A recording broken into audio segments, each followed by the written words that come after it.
Kempire is brought to you by. Have you rated the Kempire podcast? Kempire podcast is available on Google and Apple Podcasts, Spotify, Stitcher, all the places. But rating is very important for a podcast. As you know, we've been building the Kempire podcast in the last couple of years, and so many of you have rated it on Apple Podcasts and on Spotify, but we're still trying to reach our goal. We're crawling to 500 on both Spotify and on Apple. Shout out to those of you that have given us glowing reviews and 5-star reviews. We appreciate it, but we're still not at our goal. And I know you guys are listening because the numbers are numbering. So be sure to subscribe, rate, review the Kempire podcast on Apple Podcasts and on Spotify. And more information on our sponsors will be available in the description. You're listening to Kempire here on the Kempire Radio Network. Welcome back to the Kempire channel, your number one source for pop culture news and music, entertainment, reality TV, and so much more. Tonight's live is the so much more. As you know, you guys have been asking for me to do a speed dating event. You've been asking me to do another dating and astrology live. We did one last week that went on for hours. If you missed it, first of all, make sure you guys let me know if you can hear me loud and clear, more importantly. But you guys have been asking me to do another one. And of course, I told you, anything that I do, I'm going to elevate it every single time we do it. And this week, we have a special guest, a life coach, someone that I've utilized, someone that I've known for many, many years. We're going to bring her up in just a second. But today is a live show, our Dating and Astrology Live Heartbreak, Love After Heartbreak. It's sponsored by our friends over at Rose Forever. Rose Forever. Look at these roses. Gorgeous. Can you believe these are like 2 years old? Okay. So as you know, Rose Forever, your roses will last you at least a year. I know some of you were saying that you had a little bit of an issue with the discount code. I brought that to the attention of Rose Forever. So your discount code should be working.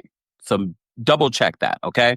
But Valentine's Day is literally a week away. So if you haven't gotten your gift for someone you love, what are you waiting on? Luckily, Rose Forever shipping is very, very fast. And of course, again, we've got your discount code Kempire20 for $20 off. More information on Rose Forever will be available in the description.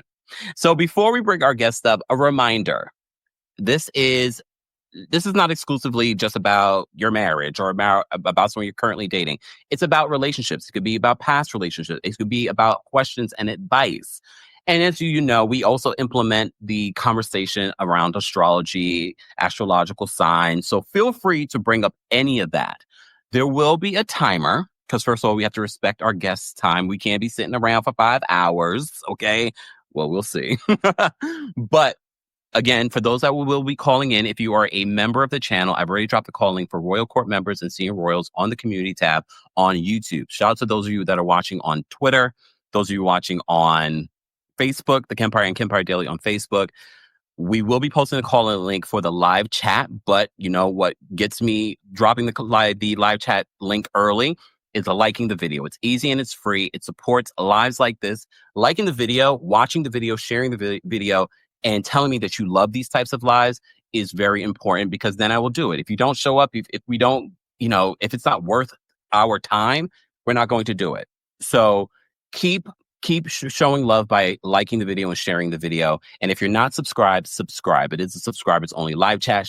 Thank you to our King's Guards in the live chat and our members of the channel. Become a member today at teamkempire.com/join. And I know some of you are like, Kempire, you're live early. Calm down. I know you guys have things and thoughts and opinions, okay? So before we get into that, just a reminder in regards to our dating live. It's very important that we respect that this is a safe space.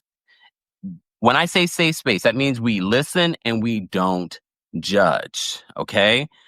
I know you probably are judging in your head, but we're not going to judge out loud, okay? A reminder, we listen and we don't judge. And we also want to just create a safe space for everyone, okay? Because people are coming on here being very vulnerable with their lives. So before we get into callers and things like that. Again, if you're a member, we already dropped the calling link for our Royal Court members and our Senior Royals. We will be dropping the calling link for our Team Kempire members in a moment. Once we get into our conversation, we'll drop that. But first, I want to bring our special guest, Life Coach Keisha is with me tonight. Life Coach Keisha, hello. Hi, everyone. Thank you for having me tonight. Of course. Thank you so much for doing this. First of all, if you listen to the podcast, if you've watched our podcast on the Kempire Radio YouTube channel, you've seen Keisha before when we talked about Vedic astrology with Nancy and things like that. And she was sharing her thoughts and opinions. And as I said before, I've utilized Keisha as a life coach before. She's also a personal friend. So I've gotten some free services too. Okay. She's listened and she's judged outside of her profession, of course.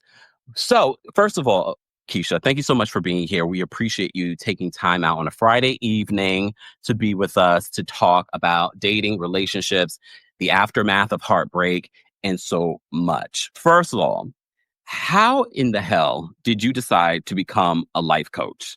Well, before I get into that, I want to just compliment you on providing a safe space for people to open up and be vulnerable about these things. How I became a life coach, pretty organic. My corporate career as a legal consultant was about coaching and developing people in their careers. And I thought, it'd be nice to open this up, be a little bit more holistic, get a little bit more all-rounded view of people's lives. They want to talk about a little bit more than their career, and they want to talk about love and money and all kinds of things that goes on in everybody's lives. So it was an organic step, but a very natural step for me. So I really enjoy being here to share this experience with you and your audience. And one of the biggest questions I see a lot of people have is like, what's the difference between therapy or meeting with a psychiatrist versus having a life coach? I think for me, the major difference is life coaching is about empowerment, making you feel that you can do this. I can make the change. Therapy, there's a lot of great things to say about that, but some people don't necessarily want to reflect on things that happened to me when I was 5 years old. They have things to do. They want to be a little bit more focused. They want to get a little bit more clarity, and they want to feel empowered to make the change. Most of us don't make the change because we are feeling scared. There's challenges. There's a lot of other things that go into it. So empowerment is our goal as a life coach. And based off of your experience of doing this, coming from the corporate world and now you're doing this full time, what have you discovered from doing it that has enriched like your personal life and your personal growth? I grow every day. And when people are vulnerable and they open up to you and they share their challenges or their accomplishments, or when people trust you enough to say, hey, I would like to do this. I'd like to be this. I'd like to have this. It gives you a sense of like, okay, you can do this. You can encourage people. Let's motivate them. Let's get some clarity. Let's encourage them, empower them. So it gives you a sense of satisfaction when you see your clients grow and become the individuals that they are striving to be. So one of the things, and again, we will be taking callers, guys, and the callers, you will have a time limit. But Valentine's Day is a week away. And I think some people do get in their feelings around Valentine's Day. And what would be some advice to those that might be in their feelings? It's a week away. They feel pressure because of it. They have their family pressure. Like you haven't met anyone yet. What advice would you give to people that might be struggling this time of year? Love yourself first. Love yourself. Be open. It's, you don't necessarily need someone to validate your value. No. How do you feel about you? Can you be your Valentine's this year? Can I send myself flowers? Can I buy me my flowers? Those roses are gorgeous. Let me order some for my bedroom. Let me order some for my office. Love yourself first. I think that's also a very powerful feeling and a very powerful moment in your life. And would you agree that that might be the most critical thing you can do before getting into any sort of relationship? Absolutely. Absolutely. And I know it's cliche. You can't love anybody until you love yourself. Yes, because when you love yourself, you set a standard that, you know how you like to feel, you know how you treat yourself. So your expectations now, you know what I mean? You take care of you first. Yep. And then you could, apply those same expectations to other people. But love yourself first. Yeah. And don't feel bad about that, because that's the other thing about loving yourself first. Don't feel selfish. Don't feel that guilt of loving yourself first. Yeah. So for the people that might be in challenging relationships during this time of the year and have expectations like, oh, he never gets me anything for Valentine's Day. He never really plans anything for Valentine's Day. There's a week before Valentine's Day. Is there anything that those individuals that are in marriages, that are in relationships, that they can do in order to fulfill the Valentine's Day that they've always wanted? Make the plans yourself. Hmm. Stop expecting someone to do it for you. If you want to go to dinner with your significant other and your significant other does not make the plans, do you want to sit home and pout, or call and make the dinner reservation for the restaurant you want to go to? Yes. Sensi says this. I love this. Sensi says, I wasn't looking forward to Valentine's Day since it's my first being single after 12 years, 7 years of marriage. Well, I'm buying myself flowers now. I love that. I would say that 2025 is about self-care. Self-care and empowerment. Absolutely. Absolutely. Most definitely. I also love this. First of all, shout out to those of you that became members for our live tonight. Again, the link, and again, I know it's hard calling into this, but understand we have created a safe space both in the live chat and in the comment section. So please respect that, everyone that's listening to replay of this. But we did drop the call-in link for our members of the channel on the community tab, or post tab as YouTube is now calling it. So thank you to everyone that became a member this evening. You have first access to the link. We will drop the link. Our channel moderators will let me know when I should drop the link. Okay, moderators, you will tell me, Kemp, you can drop the link. Okay. Thank you so much for those that became a member. Joy, I loved this comment. I'm so glad that I got to see it. She says, hi, Kempire. I was able to connect with a classmate / friend that saw a comment on one of your lives. Thank you for bringing people together. Oh, you just never know. Right. But I'm so glad that I got to see that comment. So thank you so much, guys. Don't forget, you can also support our live tonight by just liking the video. That goes for the replay crew as well. Don't forget, you can hear an audio version of our live recaps like this, or live shows like this, on the Kempire podcast. So subscribe today. We have our special guest tonight. Life Coach Keisha is here to help you guys with your questions, your stories. Again, we will be placing a time limit just so that we're able to get to everyone. But I have told Keisha if she needs to hear more or has follow-up questions, we will allow space for that. Okay? So just be mindful of that. And those that are calling in, just be respectful of that. Be respectful of the timer. Be respectful of each other. And be respectful of those that are calling in, because it's not easy to call in and share your thoughts, your experiences, and be vulnerable in front of hundreds of people. Okay? All right. All right. Shout out to everyone. I see you guys. All right. We do have quite a few people that are already backstage that probably have thoughts or stories. So we're going to bring them up. I just want to remind you guys that Keisha is offering you guys an opportunity for a free 30-minute consultation plus 15% off with the code Kempire. Her information, her Instagram, and her email to book her will be available in the description. That goes for the replay crew as well. All right. Jenna's backstage, and Jenna's already saying in the comment, I will be emailing you, Keisha. Oh, good. Looking forward to it. All right. Okay, let's get, since Jenna left that comment and Jenna's backstage, she was the first person backstage. Oops. We're going to hold on, let me fix this. There we go. Jenna, what's going on? Hi, Kempire. Hi, Keisha. Hi. How are you? I'm doing well. I had a feeling you were going to bring me up first. I'm not prepared. It's okay. And my 5-year-old manager's still awake, but so I'm not sure how much I can get into, but I will say that it's New Year's Eve for me. And so tomorrow is my birthday, and I'm very excited. Happy early birthday. Thank you. I know I had to call in tonight, not just to talk to y'all, but I was like, let me give Kempire a chance to wish me a happy birthday, honey. Well, happy birthday to you. That makes you an Aquarius, right? Yes, it's Aquarius season. I'm ready for all the Leo slander I can muster up. Come on. Oh. I'm sorry, Keisha, what's your sign? I'm sorry. Oh, I'm an Aries. Okay, the Kempire loves an Aries woman. Mm-hmm. Yes. I'm one of his favorites, right, Kemp? Of course. Sure. Of course. I do want, before you start your story, Jenna, I do want to remind people, we're going to give you a trigger warning because some topics might talk about abuse, might talk about challenges that might be triggering to you. So please keep that in mind. Okay. All right, Jenna, you're muted. I just went on mute because it's bedtime for the little one. So, but I'm happy to drop back down and then come back up if that's okay. Do If that. somebody I else don't would want like you to to go rush. first. Yeah, Yes. do that and come back. Thank you so much, y'all. Talk to you soon. Jen. I'll be listening. Bye bye. Jenna and her little manager. I met Jenna 3 times. She came to my Philly show, she came to the New York show, and she came to the DC show. Oh, good. Yes. All right. We have a Lee backstage who I know is a Scorpio. Lee, what's going on? Lee, you're Hey, muted. how are you guys? I'm well, how are Hi, you? nice to meet you. Nice meeting you. I'm very excited to chat with you guys today. So, last time I called in, this was last week, I told you guys about my Taurus experience. I do want to briefly tell you guys, don't give me that face. I want to briefly tell you guys about my Capricorn experience.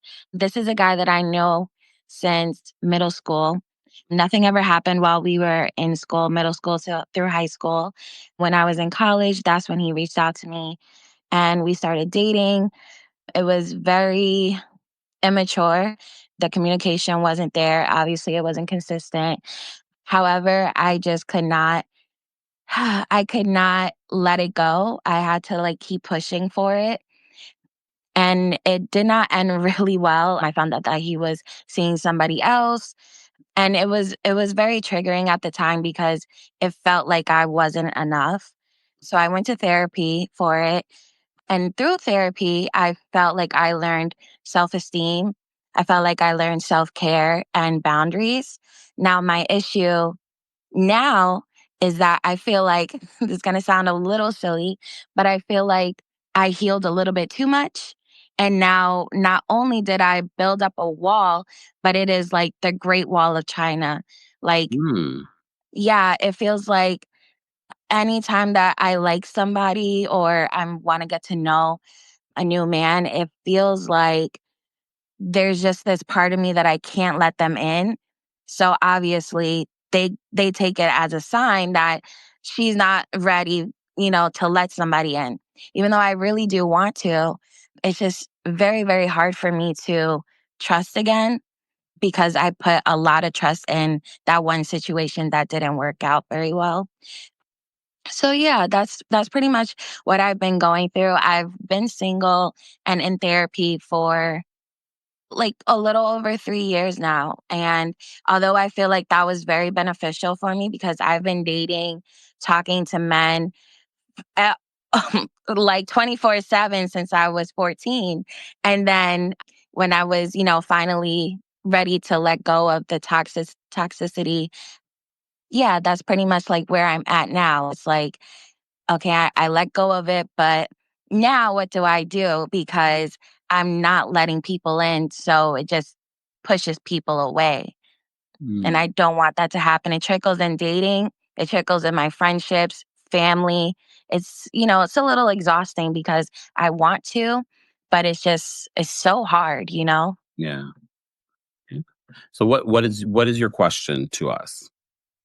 I guess what my question is what is maybe one step that I can do to actually let somebody in without going too hard, I guess. I always call myself a retired lover girl because I want to love and I want to be affectionate and I want to open up to people, but it's just so hard. So what's a step that I can do to, I guess, trust again or let somebody in again, even one little thing I can do in day-to-day relationships?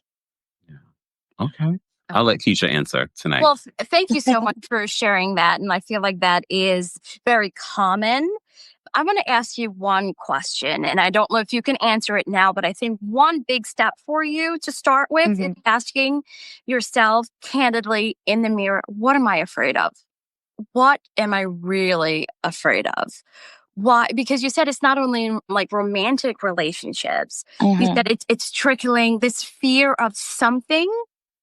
It's trickling into other relationships and other aspects of your life.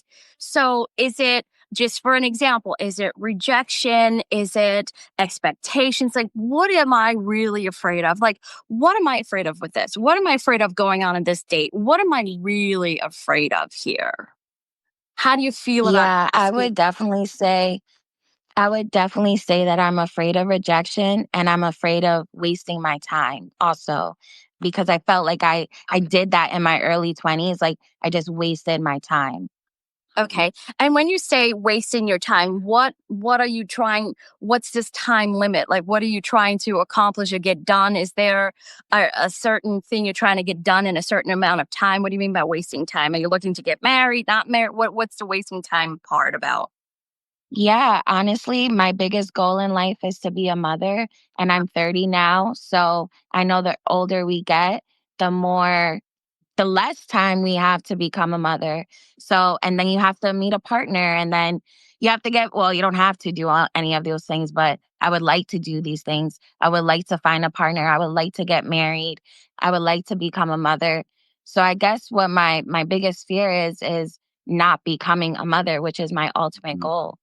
Understand. Yeah. I would say very quickly, I would say, really, you said rejection is top of the list for you. I would Yes. probably start by listing 3 to 5 things every day that you love and appreciate about yourself. Mhm. That would be a nice place to start because I know you're working on the self-esteem, but rejection is also part of that. Mhm. So if you can really list and say, these are 5 solid things I love about myself, this is what I'm bringing to the table, this is what I have to offer, I think Mhm. that would be a nice way to start working on feeling confident and building your confidence. So when you go out on a date, you're like, I am this, I am that, and I am okay with that. Mhm. Do you know what I mean? So when you're I having do. dinner, you could recognize very easily if this person appreciates this or doesn't appreciate that because you talked about not wasting your time. So you could start Right. eliminating things that doesn't work for you or dates that don't work for you. How do you feel about that?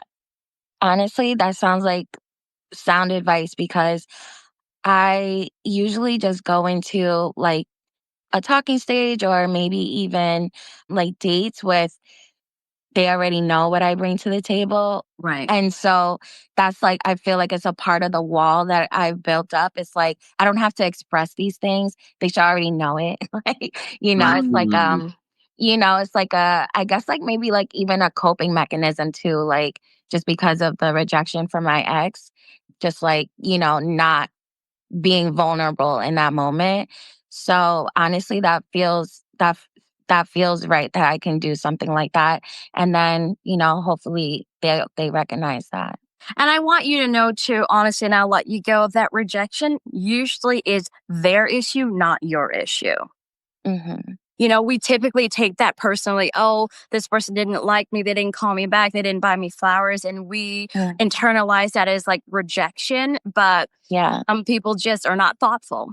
And you feel bad about yourself, and they don't, they're just not thoughtful or considerate. And that's Right. probably not someone you want in your life, but you can Mhm. also work on that. Just don't internalize their immaturity to define your value. Thank you so much. I actually needed to hear that a lot. You're welcome. So thank You're you welcome. guys so much. Talk to Thank you you. soon. Take Thank care. you. Bye. Thanks for calling in. And shout out to those of you that have called in before and have been so vulnerable with your stories. Again, last Friday we had a 5-hour live. And to be honest with you, Keisha, and I warned you, and I said we're not going to do that tonight because Right. we're not Right. going to do that. Right. But hearing people's stories, I feel like I learned from, and I think not only do I learn from their stories, but I feel as if when we hear other people's stories, we realize that we are more similar than we are different Absolutely. in Absolutely. our experiences.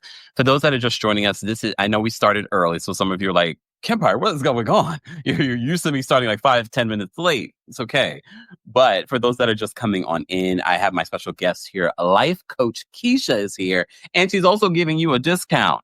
Don't forget, you can get a free 30-minute consultation with her and her services, plus 15% off with the code Kempire. More information on Keisha and her Instagram. Be sure to follow her on Instagram as well. will be available in the description, and an audio version of this live will be available on the Kempire podcast. While you're there, don't forget to subscribe and don't forget to give us a 5-star rating.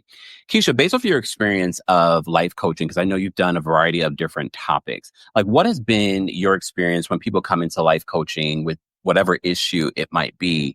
What has been your assessment of when people come in there? Do they usually know what their issue is, or do they discover it? I think some people come in very clear and they're like, okay, this is what my issue is. But I think it evolves and it changes. And the thing is, I hate to say challenge. Let's say challenges. You know, how you do one thing is kind of how you do everything. So if you have a money issue, or if you have a relationship or career issues, it all roots back to the same thing. You know, off the heels of our last caller, it's like if you have a self-esteem challenge, that can trickle into relationships, but that can also trickle into careers, and you're not getting the raise that you deserve, and you don't feel confident going to speak to, you know, your boss and say, hey, I've been doing a great job. You know, that self-esteem really does trickle into other aspects of your life. So as you coach through people, you kind of get to a core challenge that you can say, well, here's how it's showing up in your career. Here's how it's showing up in your money. Here's how it's showing up in, you know, your relationships. So it is evolving. And that's why I said I transitioned from the career coaching to a little bit more holistic, because we're starting to notice again that it trickles everywhere. You could find pieces of these challenges in other places of your life. Yeah. And one of the things I've always said, especially working in the corporate world, when I would see how certain people would manage people or treat other people in the work environment, I would always think to myself, I was like, they must not be happy at home. Absolutely. Absolutely. You know who's frustrated. You know what I mean? You know who's frustrated based on how you feel in a day too. You know, like if you get up and you're running late and you're aggravated, don't you feel like you run into all the other aggravated people that day too? Yep. Or the days you wake up and you feel like, oh, I'm stunning today. Don't you feel like you walk into everybody who loves themselves that day? You know what I mean? So, you know, people that you meet, strangers you meet out, you know, as you're out and about, it's kind of a reflection of how you're feeling in that moment, in that day as well. So I wonder what I need to do with my energy to start avoiding Virgos. Amara said in the live chat, she says, no Cancer slander tonight. We took it all last Friday. So is there a sign that you just don't rock with, and why is it Cancer? Are you asking me that question? Yes. Is there a sign that you're just like, oh my gosh? I mean, I don't really know, because I think my world, it's so crazy. As an Aries, I feel like 99%, except you, of the people I know is a fellow fire sign. Like, I don't know a Virgo. It's not in my circle on an everyday, you know, I might know them, but you know how an Aries is. We're not really asking who else is, you know, kind of thing. Oh, they. Here's the thing. I know some people get in their feelings in regards to when we talk about astrological signs. I always talk about Virgos. I always talk about Cancers. However, I feel as if certain people are very sensitive, but they still stick around. They still come to the channel. Well, that's a Cancer, right? A Cancer is what? Soft inside, hard outside. So, you know, sensitive. Yeah. But it's okay. This is a safe space for all astrological signs. Right. We accept all. I guess. I guess Virgos. I guess Cancer. I'm playing, guys. If you're just joining us, this is our special dating live. I have posted the call-in link for members in the community tab, and I'm dropping the call-in link for the live chat for those that want to call in, share their stories. And if you have a question, we listen and we don't judge. We still have Jenna backstage. Let's see if Jenna is ready for us. Jenna, are you ready for us? I was going to put in chat that child is asleep. Well, she's off to bed and I'm off duty. Oh. What's going on, Jenna? So I just want to say off the top, I put it in the chat, but and I know we always joke about slander and different signs, but my bestie is a Virgo, the one that took me to Hawaii, and she is one of the best people in my life. I love her so much. She took you to Hawaii? I need to get me a Virgo like that. did. Yeah, she's my ace deuce tray. We've been friends for a long time. But I think my main question is, or main thing I want to ask or start to suss out for myself as I'm going into year 40 something for my birthday tomorrow. And then also just figuring out like for Valentine's Day and just stuff in the future. And once I get to my next stage, which I won't be too noisy about because the papers aren't finalized yet, but like how do I basically build like a lot of not just self-love in myself and just really focus on that because at least at this stage, I don't want to be with anyone. And I'm just like in the era of I want to love myself, I want to love my daughter, but I still want to be developing myself and growing in the person that I want to be so that like I don't turn into like a mess when I'm an empty nester because I spend all my time focusing on her. So that's really my goal to like figure out like what are the things I need to be doing to love myself more and cultivating like the person that I want to be so that when she leaves to go to college, I can be out here on my Angela Bassett, hot girl summer, second era, rich auntie-ness. Oh, Well, how do you define self-love? Well, let me ask you that question. How do you define self-love? What do you do to show yourself that you love and appreciate yourself? I think, well, I was talking to actually another friend last night who we were talking about how like we are very good at negative self-talk and we're very good at bigging up other people and Right. even bigging ourselves up in some ways, but maybe not really believing the things we say about ourselves. So And start it's like, yeah. I was gonna say start small. Like, Mhm. so I have to say that because that's a lot of people.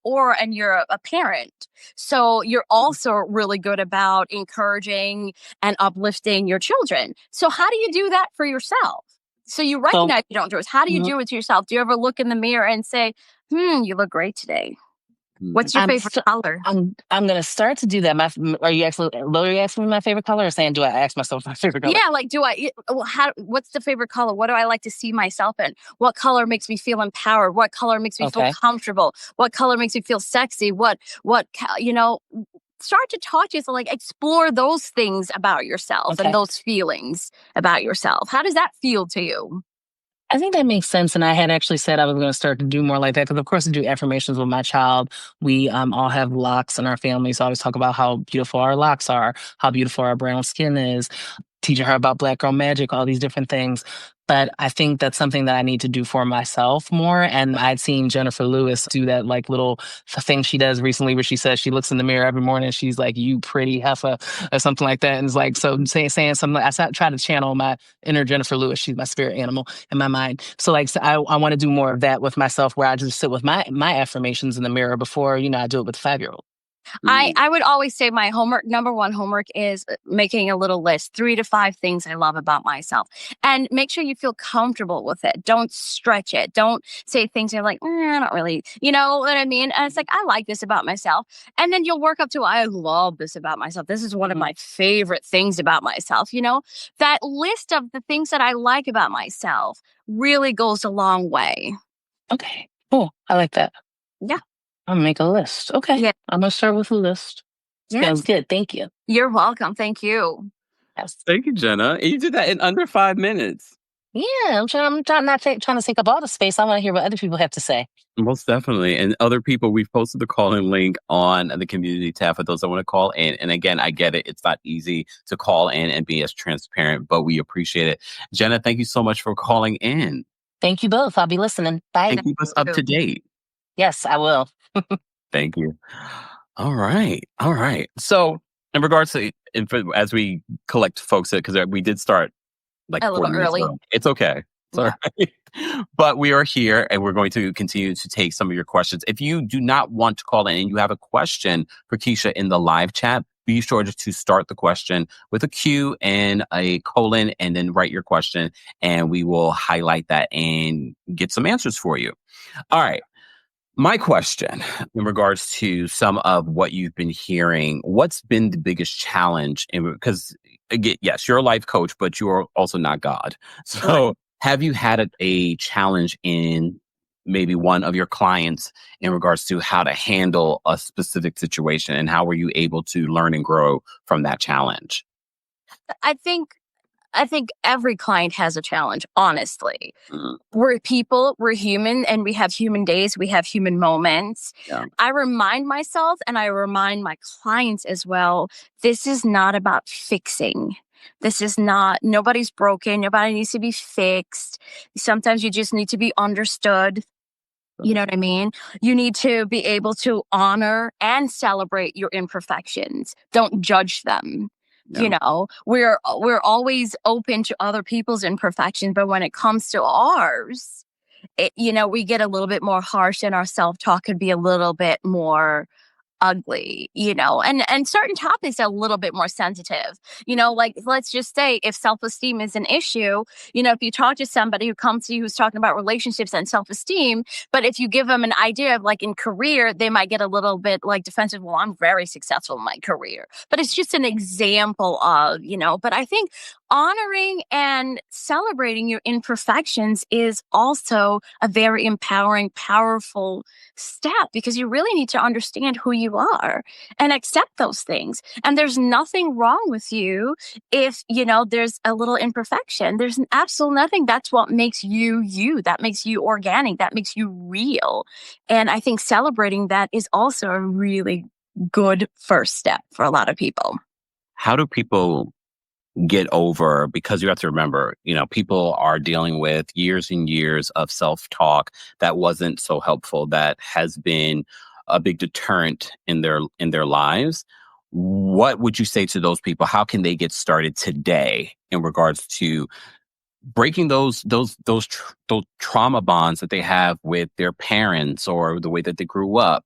Like what can we do today to start making a change in that regard? I would say being real would be the first thing. If you, to your example, if you have issues with family, I think being real about that and recognizing that mom, dad, or whatever your family structure or dynamic was, they are people first. They are humans. And, a lot of us, because we give them the title of mom or dad or husband or child, we give them that title with expectations. And sometimes those expectations aren't real. And our expectations are very specific and very individual. So what I expect from you, because you're my dad, and his definition of what a father is or a dad is very different, because they're people first. So I think being real is very important. And remember, if you accept your imperfections, you're also going to not judge somebody else's imperfections. And that will also limit your expectations of their behavior. It goes back to your original, it's like, oh, Valentine's Day is coming and my significant other never buys me flowers. We'll buy you the flowers. Or he or she never makes a dinner reservation. But see, people won't make those because they expect the significant other to do it. And now you're home.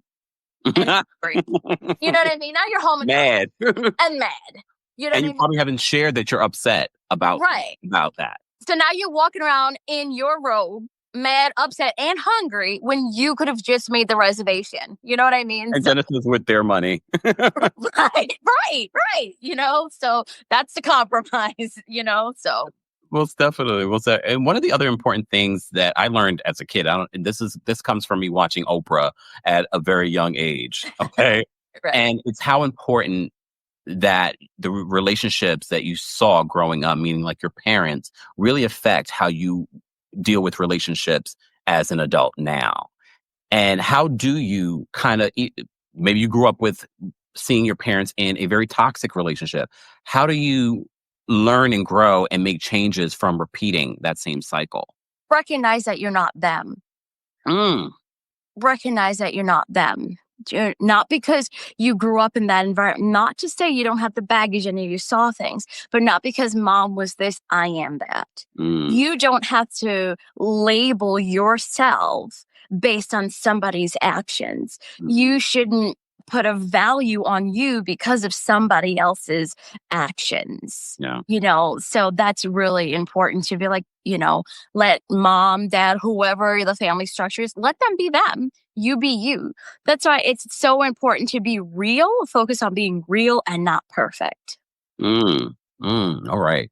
All right. Guys, if you're just joining us, I'm here with my friend and life coach, Keisha. Again, more information on Keisha and her services of being a life coach will be available in the description. She's giving you a special discount of 15% off her services with the discount code Kempire, along with a free 30-minute consultation. More information on that will be available in the description, as I mentioned before. For those that are just joining us, just a reminder, trigger warning. Some people might be talking about instances of abuse or just challenges in their lives that might be similar to yours, and it might be triggering to you. So I do want to emphasize a trigger warning in regards to that. And we're reminding everyone in the live chat, in the replay crew in the comment section, and even our callers to be respectful of other people's stories and leave a safe space for those individuals to share their stories. Okay.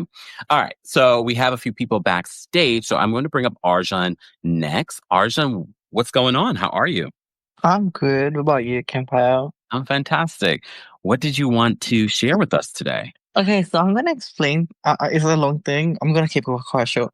So as you know, I can't. Wait, Arjun, before you start, I am going to set a 5-minute timer, but don't feel I think pressure. it's under 5 minutes. So as you know, I come from an Indian family. I've said that before. So my challenge is I've never seen a love marriage in my life. Like it's all of my parents' family, my relatives and the people I've been around with, like my friends, even their parents were arranged marriage. Hmm. And in my family, the only person I actually know in my life who actually did a love marriage was my sister. Hmm. And apart from that, I've never seen a love marriage. Hmm. And this is the reason I watch a lot of reality TV because I've never seen what a love marriage looks like. Hmm. And I didn't know this why I'm so single until a few months ago. My mom told me, she said, you know what? I just realized you don't date because you've never seen a love marriage in your life. She said that to you. Yeah. Did you know that at the time, or was that the aha moment? I always told like, oh, you know what? I don't know. Why I'm not dating and everything. But my mom was the one that made me realize, oh, the reason I don't see or I don't, go for like, oh, I want to be dating and all that is because I've never seen it. And she said, you've never seen people in love. Hmm. She told me that. I find that to be so interesting that your mother shared that. Yeah, because she said, why are you so single? I was like, I don't know. She said, you know why? It's because you've never seen people in love. Hmm. So she articulated what you were already thinking and feeling. I always thought, because for me, I've never seen people in love. Because I've been surrounded by Indian people even abroad, like all my friends, even their parents are arranged marriage. So I've Hmm. never seen what it looks like a couple which is in love, apart from my sister, right? But then I've never seen it what it looks like. How did So that happen with your sister, though? I mean, she was at uni, she found a man, and then she got married to him, and Oh, that. and But if you didn't find that man in university, would she have had an arranged marriage? listen, so this is my oldest sister. She's 12 years older than me, Oh, wow. and then I have my other sister, right? She's 10 years older than me. She actually did an arranged marriage. Okay. The middle one did the arranged marriage, the older one did, and then she got married right after uni. I think for my older sister, because she also has seen arranged marriages, Hmm. for her it was such a new thing. Oh, she fell in love, and then for her she experienced that. And then my other sister, she was in relationship before, but it didn't work out. So Hmm. she gave up. She gave up, and she just said, "Oh, I'm just gonna do arrange." Okay. And then with me, this is the thing in my mind, right? I was like, oh, love marriage, and then every time I get this idea, oh, love will fade away. So like Hmm. now I'm just saying, oh, if I do a love marriage, the love will fade away. But if I do arranged marriage, I'm marrying for the family, to have family. Hmm. See, this is the kind of thing I struggle with in my life. Yeah. Okay. So So what is your question for us? So is that what I'm thinking? Is it the right thing or no? The idea that I get from the experiences in my life, is this the right idea that I have in my mind? Or am I not in the right direction?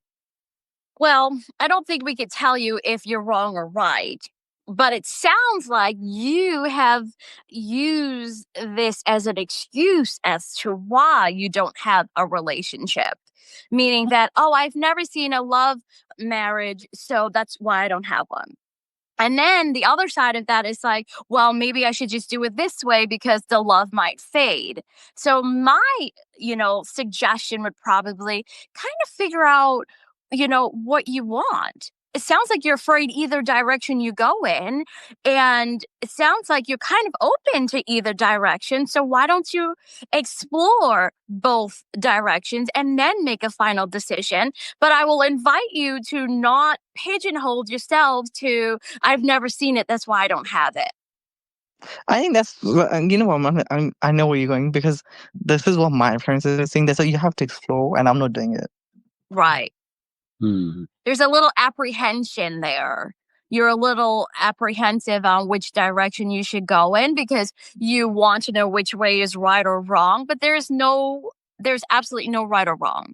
There's no perfect. Like I said before, this is about a year about being real and not perfect.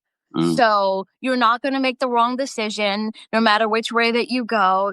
You have to get out there and try and then make a decision. You don't know your favorite flavor of ice cream unless you try a bunch of different flavors. That's true. I can. Yeah. Right. I would ask this question, Arjun. What are you doing currently to even stop that? What are you doing currently to put yourself out there? Are you even putting yourself out there? No. That's the thing. I've been thinking about it for so many months. And even when I realized it when my mom said it. She said, "You never seen it." And I get really awkward around couples. Hmm. And I do get really awkward around couples. Okay. Yeah. Do you know why? I don't know. Actually, I'm not gonna lie. I have no idea. Okay, that could be homework. That could be homework for you. Just kind of have a reflective moment and say, why do I get uncomfortable when I see this? And why am I afraid of either direction? Why do I think I'm going to fail in either direction? Because it's stopping you from making a move, and you want to make a move in a direction. So make a first step. But before you make that step, just ask yourself, what am I really afraid of here? What's scaring me? Yeah. And I think one of the first steps that you've made already, Arjun, is realizing, oh, maybe the reason why I'm not in a relationship or haven't pursued a relationship is because I've never seen a healthy love relationship. So that's the first, at least you have that realization. Now it's to take the next step. Right. Yeah. And I hope you will keep us posted. Did you have any follow-up questions for? No. I just had this to share. Like, this is, and I'm not the only one that has thought about this. Like, other friends of mine have also spoken about this. So this is like something that we have always spoken in our friendship group. Yeah. And some of them have clocked it. Like, they clocked me and they said, "You never speak about dating life." And I'm like, yeah, that's because I struggle with this. Oh, so stop owning the struggle. Just say I'm exploring. You know what I'm gonna say the next time they say that to me. There's no struggle. I'm exploring. That's a good. Yeah, I'm gonna say that. Thank you very much. You're welcome. I want to salute you, Arjun, for being so brave and sharing your story, because I think a lot of people within your community or cultures that also do arranged marriages are going to hear this call and might have that realization and not realize it that's what they've been experiencing. I mean, I'm really happy that my mom noticed it because I didn't notice it until my mom told me that. Yeah. It hit me really so much when my mom noticed it, and I'm like, "Oh, mom, you're onto something." Yeah. Well, we hope that you will keep us up to date on your dating journey. Oh yeah, sure. Thanks, Arjun. Have a good night. Thank you. All right. We have quite a few people that are waiting backstage as well, but we also had a couple of questions in the comment section. Guys, don't forget to like the video. Don't forget to subscribe to the channel and turn on your notifications so you never miss out when we do breaking news, when we do our live recaps, or when we do this new special live that we've been doing on dating, astrology, heartbreak, all of that. We have our special guest here tonight, life coach Keisha. More information on Keisha and her services will be available in the description, including a 50% off code. That is Kempire is the code. All of that will be available again in the description. Let me see. So again, if you have a question for myself or Keisha, please just post a Q, a colon and the question, and we'll be able to, if I miss it, just repost it. Okay. Kalani asked this question. So Kalani says, how do I start again after being single for so long? My daughter is 4 years old and she's autistic nonverbal. I'm afraid to have anyone around her because she can't tell me if someone, I'm not sure what you were going to say there, but I'm going to read it that if someone did send something to her or harmed her or mistreated her, I think that's what you were going to say, mistreated. How would you answer that question, Keish? I would say with any young children, I would always say vet your partners first. Be really sure about your investment. You don't have to introduce your children, your family to someone you're going out on a date with. I think when you think this is serious and this is someone worth bringing into your family, then you can explore how you're going to do that and the way that works for you and your family. Yeah. Look, I mean, that's the aspect of dating. I'm glad I personally don't have to think about those things, but It's yeah, tricky. it's real. There are a lot of people that have to think about their children in regards to dating. So that's just another layer of the dating world that Children aren't dating though, and I think a lot of parents that are in that transition they ask that question a lot of times. I think you should be transparent that you have a family, you have children, and set your boundaries.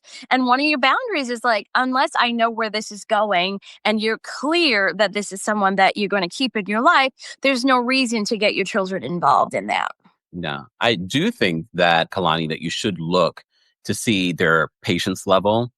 And when you do introduce the topic of that you have a child with autism, that you kind of help educate them and see if they do their own education in regards to it. Because that, for me personally, would be like, oh, this person is a keeper because they're taking the extra steps to learn what that means. Right. Or the person has potential. Yes. Yeah. So pay attention to those details, because if he has short patience with you, or she, no judgments, has short patience with you, that will be an indication of how they will treat you, a dog, a kid, whatever it may be. So pay attention to those things. And I know at this particular point, Dr. Maya Angelou's quote, when people show you who they are the first time, believe them. But I'm always reminded about that because so many people ignore, rationalize things that were key triggers or key things that people have shown them. They ignore it and they rationalize it. But for you, because you do have a child with autism, you have to be very aware of something like that.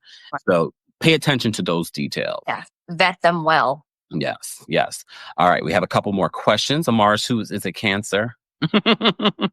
Amara says a question: how do you not internalize being rejected when you're ghosted for no reason? We literally had someone call in about being ghosted before. What would be your response to that, life coach Keisha? I mean, that's very tricky. But I always say rejection is never about you. It's so hard when you're going through it because you're trying to understand, but you're trying to understand somebody else's behavior or patterns, their baggage.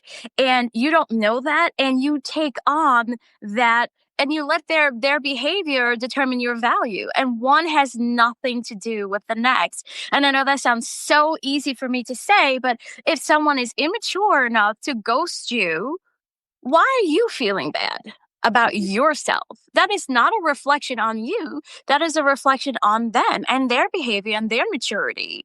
Yeah. So you say thank you to the universe and say, I'm glad. Thank you. You've shown me your colors already. Yep. Yeah. And I think that's a lot. And I literally had these conversations. I think it was during, I can't remember everything from the 5-hour chat from last week. But I think a lot of people internalize other people's behavior. Absolutely. Absolutely. And it's not fair because you are placing a value on you because of them and they just want to raise right. It has nothing to do with you. I love what Danny says here. You will never get the closure that you want. Right. From other people. Absolutely. Yeah. And even when you do, because I remember in relationships where you do have that closure conversation and people still feel like, because they didn't call them back up. Right. Because you need to say something because you're like, no, that didn't make any sense. And it's like, it's ongoing. And it's like, really? Do you really need the closure? Do you really need the closure? Because now they're feeding you the same lines that you broke up with them, or, you know what I mean? So do you really need it? No. Yeah. Let them go. Guys, be sure to keep letting us know your questions in the comments section or in the live chat for tonight's live. We have our special guest, Life Coach Keisha, but we have quite a few people that are backstage that want to share something, maybe ask a question. Either one is fine. But I did want to get quickly to some of these questions that you guys posted in the live chat. Anan says, I attach to emotionally unavailable men because they remind me of my dad. I usually end up begging for attention and the relationship ends with my feeling alone or broken. How can I break the cycle? I would say Hmm. stop labeling yourself. Hmm. Stop labeling yourself. I have this issue because of that. And that may be true where you're owning something and you want to transform this behavior. Yeah. So I stop owning it. I'm this way because of that. You choose who you want to be starting from this very moment. If you don't want to be, if you don't want to be with somebody who's emotionally unavailable, say I'm done with that. I am done being with people that are unavailable to me. What does an available person look like to me? What is that relationship? Stop focusing on things that don't work and focus on the things that really mean something to you, that bring value to you. This is the kind of relationship that I like. This is the kind of person that I like. This is how I feel with these types of people, person, places, things. But I can't, Keisha, but I can't. For those people that feel as if I just don't know where to start. I don't know how to do that. Is that when you, let's say, reach out to you and say, I need a life coach to kind of help me walk through? I mean, yes, sometimes that's who's coming to you because they don't know where to start. But I will say this maybe a million times through, our call tonight and what have you, our live tonight. I will say it is so important to have that list of things that you love, you cherish, you admire, you respect about yourself. Let's start there. You have to, and when you start that list, you have to really feel that. You have to connect that. This is the type of person I am. I am sensitive. I am loving. I am, you know that I don't have any patience. Sometimes I don't like to stand in a long line. Okay. Am I mad at myself for that? Let's be real with ourselves. And I'm not mad at you. do you know what I mean? Let's be real. Let's honor those things about ourselves. Let's just be honest and write a list of things that I like. And let me tell you, it sounds like 5 things. I know a lot of people will sit there and they cannot list 5 things they love about themselves or they cherish about themselves, or there's a lot of people that can't do that. But it's a really important place to start. Live chat, I would love to hear 5 things that you love about yourself, because I believe when you write it down, it becomes even more powerful. So let us know in the live chat and the replay crew, let us know 5 things that you love about yourself. Okay, I do want to mention this. Miranda, who I met in London during our London show, you're a Taurus as well, right, Miranda? Miranda, because this sounds so like me. Miranda says, I don't believe in closure. Block and delete and pretend they're dead. If it works, Miranda, I'm with you. I'm with you. I read that and I said, I think Miranda is a Taurus. I vaguely remember her being a Taurus. I was like, that sounds like something I would do. Because Do I really pretend that they're dead if I see them? I agree, because you're still going back to validation. That's what closure is. You validate. You're looking for validation. It's like, I know my value because I am this. That's why that list is important. If you really write that list and it really means something to you, you don't need that closure because you don't need that validation. You don't want them to say, oh, you were the best such and such I ever had. What do you care? You already know that. Mm-hmm, mm-hmm. Lee had another question. Lee, who called in earlier. Yes. Again, guys, if you have a question for us, start it off with a Q. I'm going to try and catch all of them. If I don't catch it, please feel free to either call in as well. If you're a member of the channel, we posted the call link on the post tab, but also in the live chat, we've pinned the call in link for those that want to call in and share their experience, their thought, or if you have a question for myself or Coach Keisha, Life Coach Keisha. Lise asked the question, do you have advice for someone who wants to leave a bad relationship, but they are scared to be alone? Before you make any moves, you have to ask yourself, what are you afraid of? What are you afraid of? What am I scared of? Am I scared about being alone, or am I really scared about paying the rent or the mortgage monthly? You have to be, again, that goes back to being real with yourself. So sometimes we're not necessarily attached to the person, we're attached to the circumstances with the people. So just, again, have another real moment with yourself and just kind of really figure out what you're afraid of, what scares you. Okay, hold on. I say something because we also we don't just talk about dating during these lives. We talk about astrological signs. So we have some Tauruses in the chat. Elizabeth, I don't know if she's a Taurus. She says Tauruses have no chill. She said she's a Taurus too. We will block you without you realizing you are blocked. I know I have quite a few people still probably fighting me in the comments section or fighting me in the lives. And please understand, this is a blessing that I have so many people that watch the channel that comment. I can't possibly sit and read every single comment. Right. I try to read some, but yeah, you're pretty much dead to me, especially if you're saying something negative. Okay. Right. Or on Twitter where you can mute a conversation. I always tell people, like, as soon as I see a conversation building on anything on Twitter, I mute it. So you're Right. fighting in a room by yourself, swinging. Right. Right. Swinging. Thank you, Elizabeth. Danny says Team Taurus is all about blocking, deleting, and putting them in the grave. Not really, literally, y'all. Calm down. Okay. So, okay, thank you, Lee, for the question. Okay, we have a few people backstage that want to share their thoughts, experiences, or something. I'm going to bring up D. Nicole up next. Again, guys, we are holding space for everyone that is sharing their story. This includes those of you watching the replay of this in the comment section. As always, remember, we listen and we don't judge. And of course, happy Black History Month. Okay. All right. D. Nicole is backstage. We're going to bring D. Nicole up next. D. Nicole, what did you want to share tonight? Hi, Kempire. First, I love you, by the way. I'm 24. I will be 25 this year, and I'm a Cancer. Don't judge me. I like your sweater, though. Okay, good. Okay. So, my last relationship ended last year in April, and I feel like all Cancers can relate to this. When we love hard, and I'm not I'm not the type of girl to be like, oh, I'm finna go to the club, I'm finna talk to this person, that person. Too many people get on my nerves. I can't do it.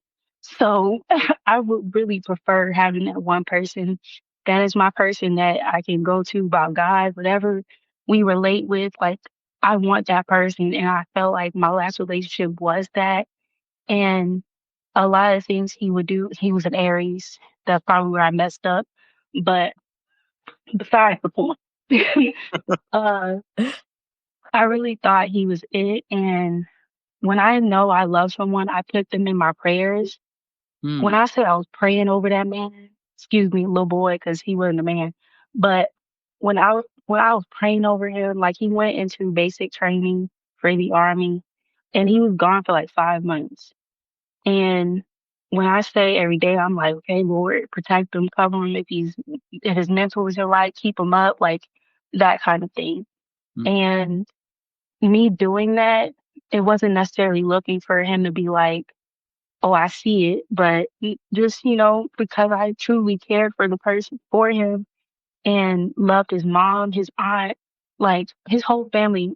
I met his whole family, spent Christmas with them last year. I've never spent a Christmas out my family. So that was like a first for me.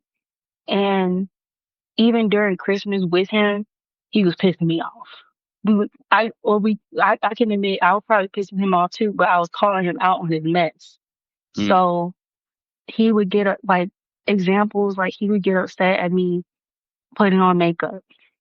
And it's an insecurity for me. Like at the time I had a lot of hyperpigmentation, and my eyebrows is sparse when I don't have to do my eyebrows. So, I didn't want to make myself feel good, and it's not necessarily for him because I really didn't give a crap, but I wanted to look pretty for myself. We were going somewhere, and this, that, or third, and it didn't hurt hearing my man say, "Oh, you look cute," whatever, da da.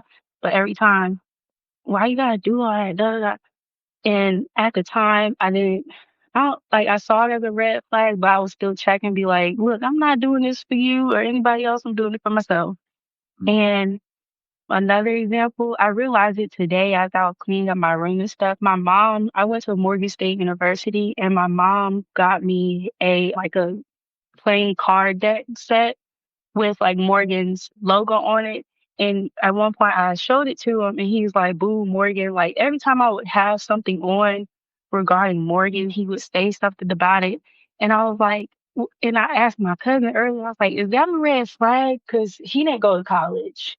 Oh, I thought you were going to say he went to like the competing college. No, he didn't go to college. So I'm like, is that a red flag, or am I bugging kind of? But like, my cousin was like, yeah, I mean, it feels like a red flag, especially if he didn't go to college and he wanted to.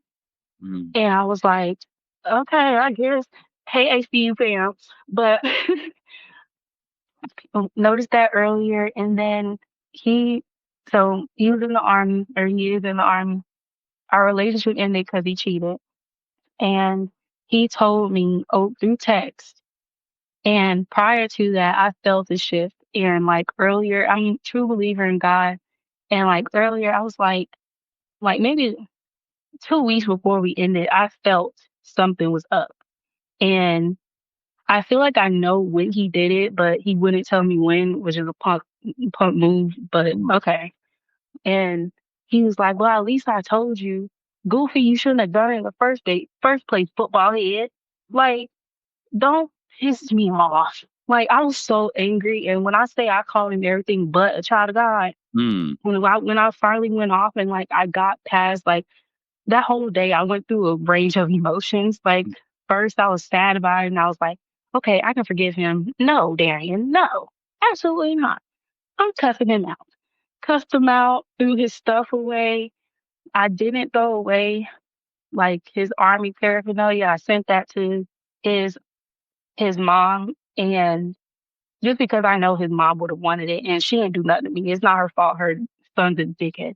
But going through all that, I was just like, it kind of makes me feel like, why am I always getting done dirty? Like, this is my first time getting cheated on, and it's just like, and again, why would you feel like, oh, you did me a service telling me you cheated when you could have just kept your pee-wee in your pants, sir? Mm.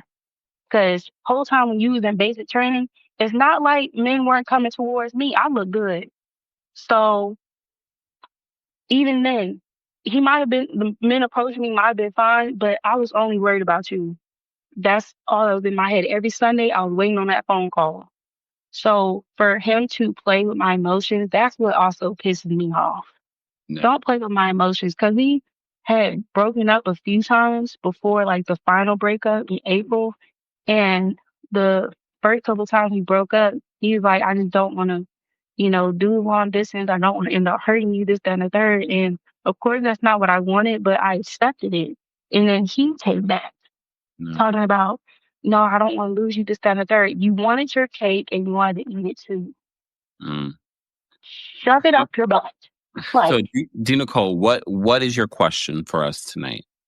well, right now, I'm like, I know I'm not ready to date, but when I am ready to date, like, what is important? Because I still, in my head, like, I'm just like, you lying, he lying, that the next one behind you's lying. Like, I don't know how I could possibly go into a new relationship or just the dating scene period and feel confident enough, like, okay, this person isn't gonna hurt me. Like, I know I have to have a guard up, but like, any tips on like how to navigate that? Because I still hurt and I'm still angry, obviously. Mm. Mm. How long ago was this? We broke up in April of last year. Okay. Okay. I'll leave this up to Keisha. The Well, expert. Nicole, thank you so much for sharing your story with us, and I understand. My first suggestion would be you need to trust yourself, because throughout what you're saying to us here is like, you knew the red flags, you saw the red flags, they were waving in front of you. You second guessed your own instincts with it.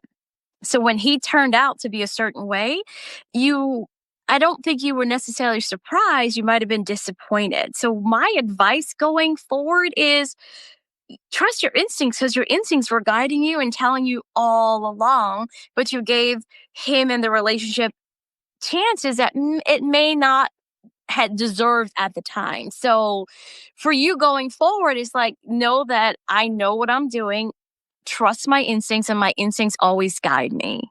So that would be my advice to you.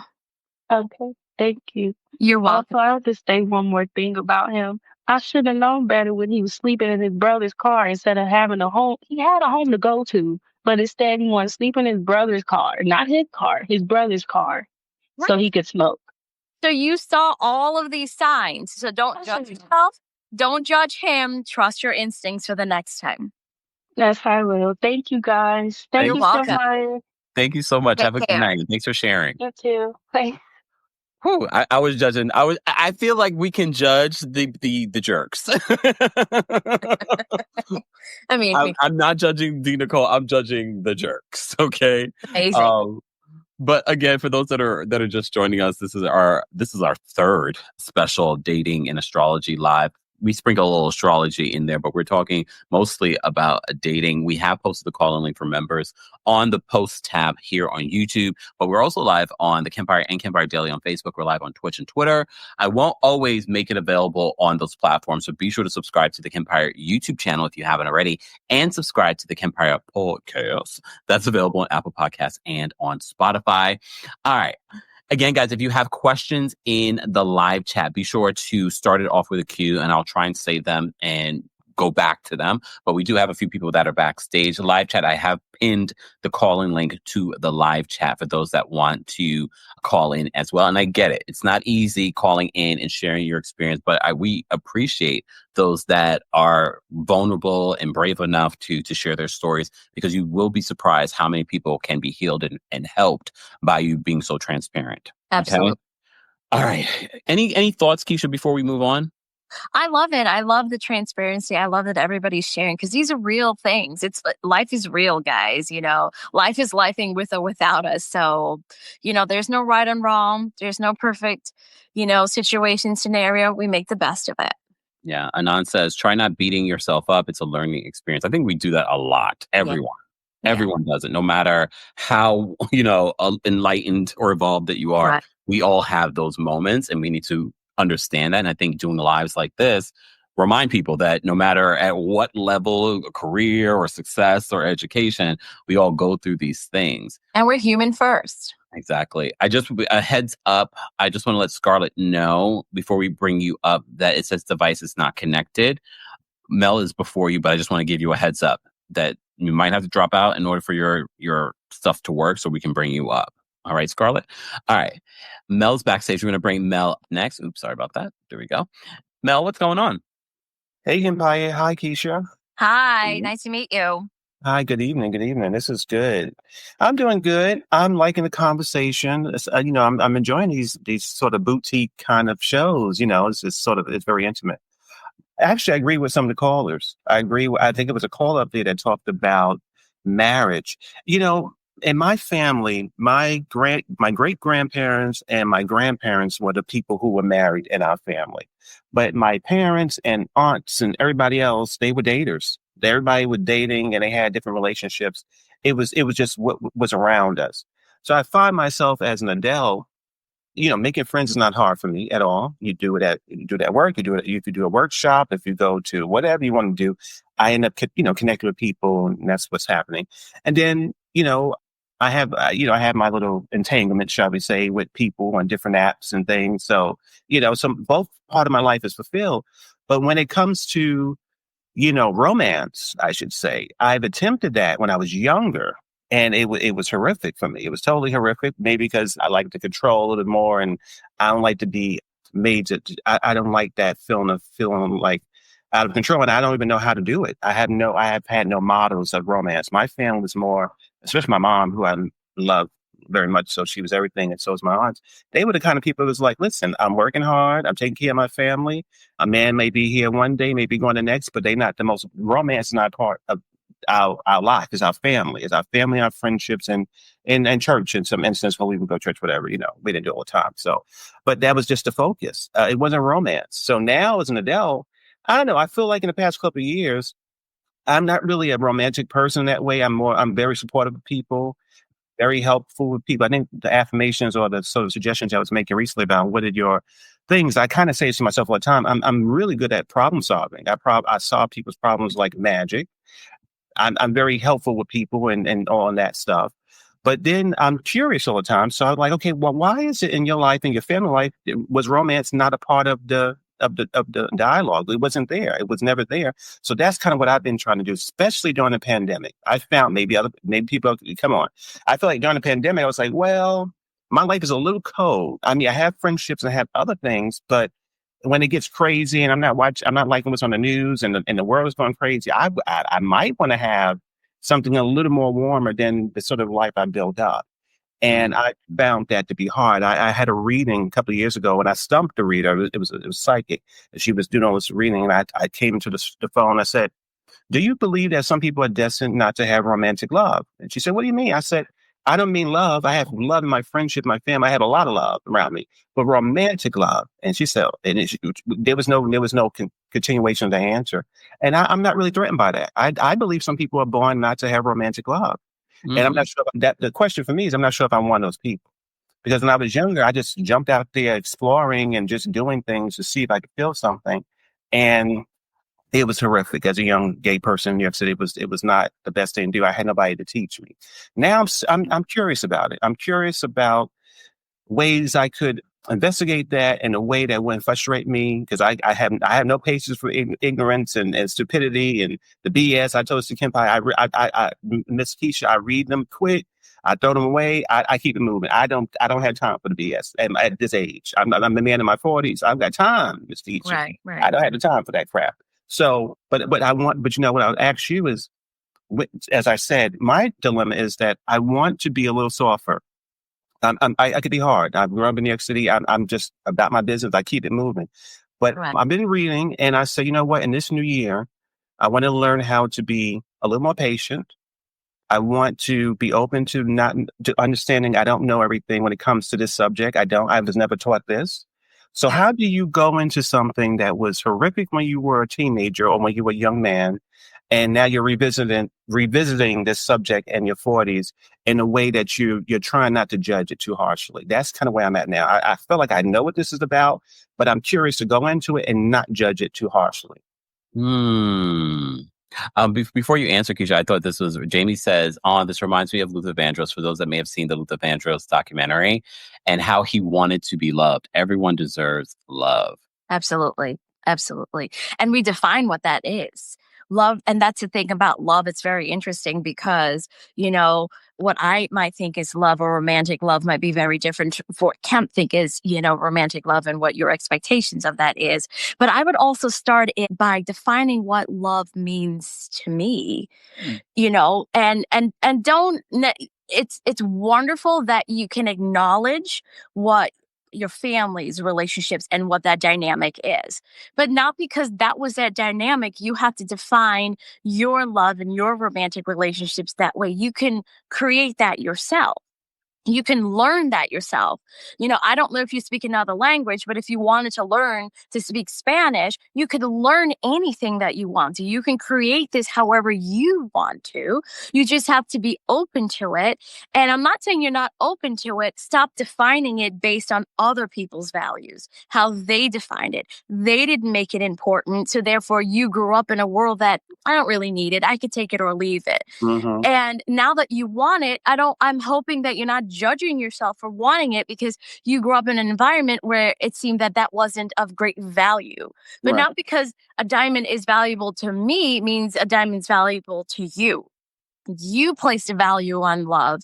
You define what love is for you, and you set those boundaries and expectations to suit you. Does that make any sense? Absolutely. And I would tell you, I'll go a little deeper. I love this conversation. Miss Keisha, when I was my friends, some of them got married, divorced, but they are just romantic people. Like one of my queens, Miss Elizabeth Taylor. I love her movies, so I watch her all the time. And I love the fact that she loved love. And I see how loves work. I see how romantic love, I see how romantic love works in their lives. I go, that's pretty cool. You come home and, you got this, okay, that might be, because that wasn't something younger I was into. So I'm really interested in learning about that. Yeah, I definitely am interested. And I do, for me, what I will say, when I was trying it when I was younger, and I don't know if this is a pattern, if it's my karma or whatever it is, I never gave man money in my life. The people have been generous to me, so that's just been a blessing for me. But what I will say is that even though it wasn't money, I did give them of my energy. My energy was drained by a lot of men, Miss Keisha, in my time. And I feel like I feel like I attracted people who needed help with something. The thing was for me, they always had their life together financially, but they had issues with their parents. They had issues with an ex this. And I was solving all these things all the time. And then once they were, kind of fixed or whatever, they became, I would say, it wasn't to my standard. I didn't like the way I was treated in those situations. I do have a standard, and if I don't like it, it's not. I'll let them know. Well, let me just point this out to you. The first thing you said when you started this conversation is, I could fix anything. Mm-hmm. You said I could fix anything. So that's the energy already putting out. So stop fixing anything. Okay. You know what I mean? So your homework now is to write down. We're really big on writing down is what you need to define what love in a relationship means to you. And if you don't want a fixer, don't introduce yourself as a fixer. Okay. Introduce yourself as like a loving, compassionate, warm person. And try that on for size and see how that feels. Listen, thank you, Miss Keisha. I love it. I never thought about it this way. So you're right. I that's my red sign around me. I fix everything and I track that. I read Esther Hicks and I didn't think about it that way. Absolutely. I will do this. Thank you very much. You're welcome.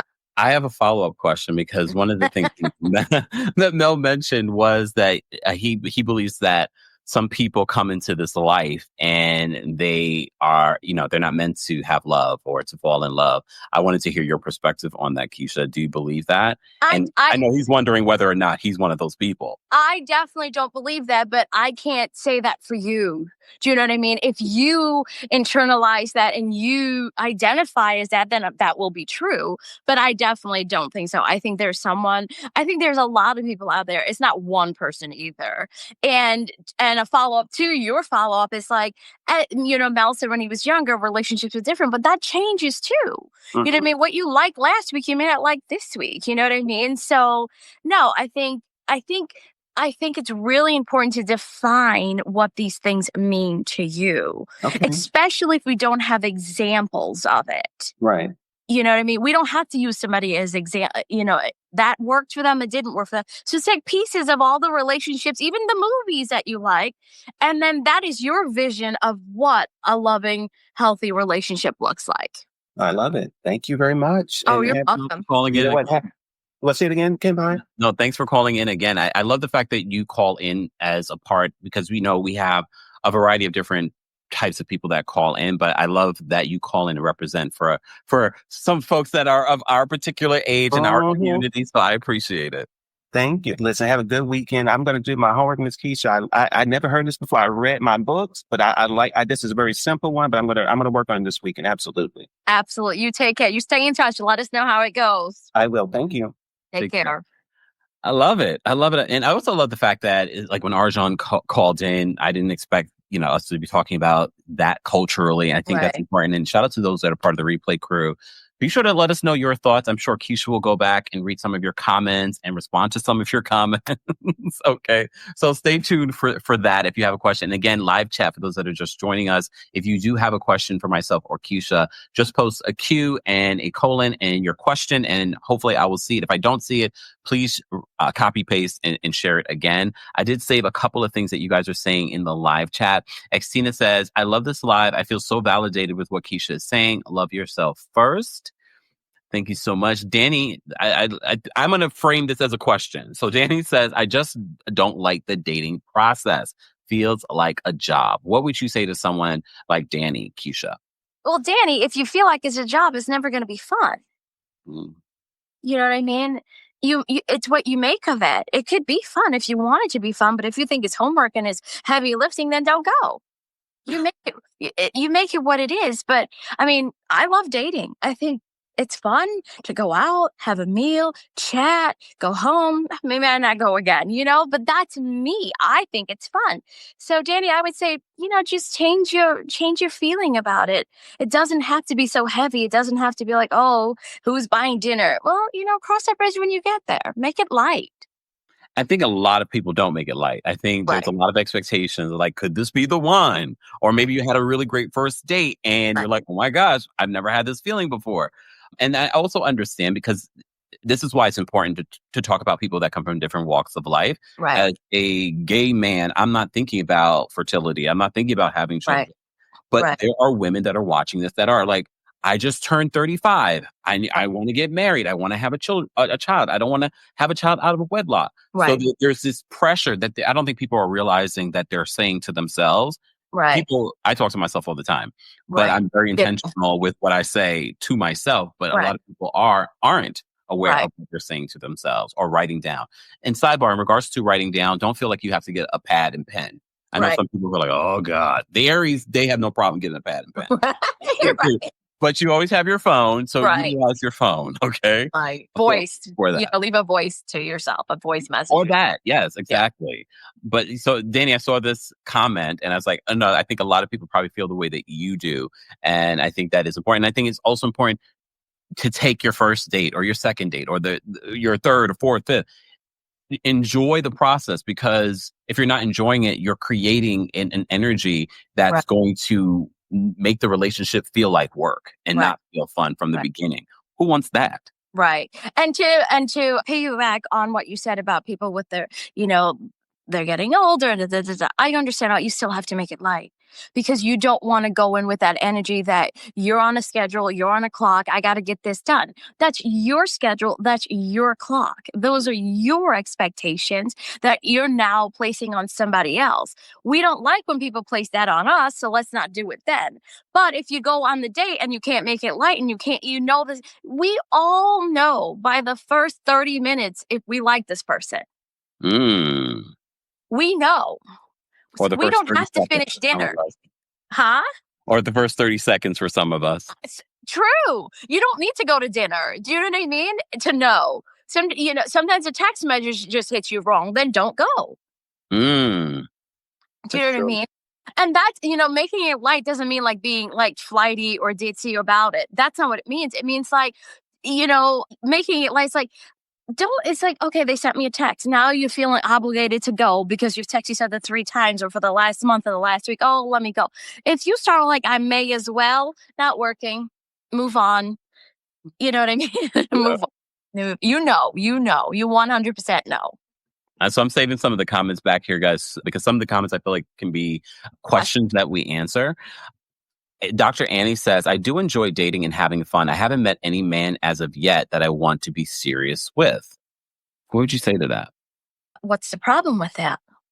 Mm. There's no problem with that. Yeah. Unless you think there's something wrong with that, there's nothing wrong with that.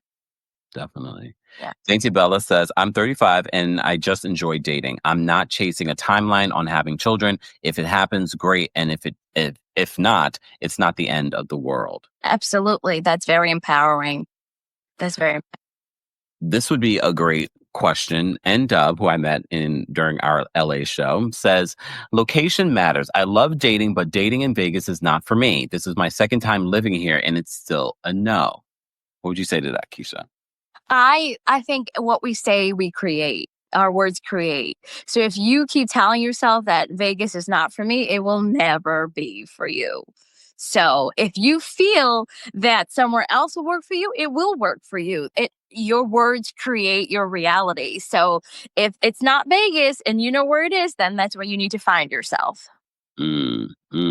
But there are so many people in Vegas and so many people that visit Vegas. Right. The love of your life could literally fly in because they're going to, an event or a convention or something like that. And by happenstance, you run into them. Right. But if you keep telling yourself, I never find love in Vegas, you're not going to find the happenstance. Yeah, that person's not going to bump into you. Right. Right. But you have to think like how I just thought. Like you could meet them anywhere. anywhere. Be light about it. Be light about it. Yes. Yeah. Oh my God, can you imagine if I said that living in New York? No, I'd be saying like, what? We're not judging end up. Right. Okay, so we'll get back to some of your questions, guys. Keep posting your questions and comments in the live chat, and we will get to them. We do have quite a few people that are backstage that want to share their thoughts and experiences or ask questions. So I want to get back to them. Just a reminder, this is a safe space, and the trigger warning is that some people might be sharing thoughts of just challenging things and abuse. So just be mindful of that. We have Kirby, who's been sharing a lot of thoughts in the comment section. Kirby. And I'm not judging. You've been talking about how much you're going to throw your money at Keisha right now. Kirby, what did you want to share tonight? Can you hear me? Yes. Okay, let me just start. I've never called in. Kempire, first of all, I just recently found you. I do not watch One Housewife, but because of you, I literally am on every live that you're on. Like, you have been such a great inspiration, and your whole, I don't know, just your whole vibe and your community. Just when I tell you, you have no idea how much joy you have brought to me. Just thank you. Like, seriously, you've been such a gem to find. Coach Keisha, you are about to take all of my retirement money. And I mean that with every sincere part of me. I have gotten more from you in this. What have we been on here? An hour and 30 minutes. And all of the wonderful people that have called in, Right. from Mel to the doctor saying she was dating, but she hasn't found anybody. Like, now if I could get my behind out there and just to have fun, that is enough. I'm 58, live in Los Angeles. Don't want to say too much because who knows who is on these platforms. You scared me, Kempire, but I was like, I'm going to be brave and call in. And I appreciate that. Yes. And I know that I have a lot going for myself yet, because I am 58 and I know that's not 88 and have been hurt. Something you said triggered me, and I wanted, of course, we will delve in privately when I give you all my money. But I heard you say, what are you afraid of? Right. Now, that I could unpack like for months on end. Right. But where does one begin to start with that? Whatever comes to mind. Whatever comes to mind. There's no order in it. There's no right or wrong in it. And it changes. What you're afraid of tonight is going to be different than tomorrow night. And what you're afraid of right now, I mean, we're human. We have feelings. Things change. The weather changes, and, like everything. So don't worry. If you're right in a straight line or upside down, it really doesn't matter. Once you get it out, it's a good place to start. Okay. And then the other question is, and I'm going to make it real short. Sure. What if you don't like people? You're Because fine, Kirby. I'm a Capricorn. Okay. Dog us out hard, but we're soft, but I'm a blocker and a deleter as well. Like, I don't play. Like, I don't have time to be messing around with people. Like, I just don't. But I find that there's not a lot of people that I find interesting. And I become like a joke, because I say to people, oh, thank you for inviting me. Thank you for thinking of me, but I'm good staying home with the dog. And it's not that I want to stay home with the dog. It's because you aren't interesting enough for me to leave the house. So let me ask you, what's wrong with that? Well, when you want to spend time with someone. Yeah, but you want to, so it sounds to me like your time is valuable. Very. Who you spend your time with is also very important to you. Mm-hmm. So if the people, places, and things that are currently in your life right now are not working for you or stimulating you in the way that you want to be stimulated, conversation, whatever. It might be, go to a different Starbucks in a different neighborhood, go to a different gym, go to a different, just switch it up a little bit. And you know what I mean? Just to be a little bit more open, because it doesn't sound like you don't want to meet people. It just sounds like the ones that you're surrounded by right now, it's just not doing it for you. That is fine. Again, we're being real in 2025. We're not being perfect. Yeah. If you know that it isn't working for you, switch it up. Switch it up just a little bit. Little changes. Another coffee shop can make a world of difference for you. Okay, I love that. I love that. And just thank the both of you. Like, Kempire, oh my gosh.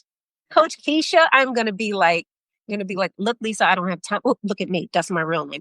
Look at me telling on myself. See, Kempire, I'm not used to this. I'm going to be like, Lisa, I don't have time for you. I don't have time for you. I'm literally, where do I find you? Like, Kempire, where do I go to find her link? Yeah, all of that information is in the description, and our mods are posting it in the live chat as well. Awesome. But literally, again, all of Keisha's information is in the description. Her email address, her Instagram, all of that's available there. So you can send an email and set up a day for you guys to have a conversation. You have a free 30-minute consultation, and you get 15% off with our code Kempire. So don't forget that part. Oh, I won't. And thank the both of you so very much and happy Valentine's Day. You too, Kirby. I Thank look you so forward much. to seeing you. Bye-bye. Take care. Bye. Bye. Bye-bye. So rewarding, these conversations. Yeah. I See love how it. hard everyone is on themselves, though? It's Yeah. like, she's like, well, I don't like anybody. Okay, so. That's an earth sign thing, I think. Because she said she's a Capricorn. I'm a Taurus. I'm sure the Virgos probably feel the same way. Aries too? Oh, okay. No. I mean, I say it, Yeah, but you do. the difference between, I think, other signs and a fire sign saying is like, there's no guilt when we say it. Oh, no guilt. I don't have guilt about it. Okay, we'll see. Well, you have a little Leo in you there, though. Yeah, I So have a Leo moon. yeah. I have a guilt about it. You can't apologize. You should not. And let's stop apologizing for our feelings. Our feelings are not here to hurt somebody else's feelings. Our feelings are our feelings. Yeah. And if someone is hurt by our feelings, well, they may not be our someone. Yeah. I have to say recently, because I've decided I want to get back into the dating world because I'm so much about career. But one of the things that a lot of astrologers and people that have met healers have said, your career will elevate when you find love. Right. Because and I've the balance that intrinsically. Right. But I did find myself just like going through the apps and things like that. And I'm just like, oh my God, these people are annoying. I don't like anyone here. And I think people say that too because life is really about finding a balance. Mm-hmm. It really is. And a lot of us feel that if I do this, it's going to take away from that.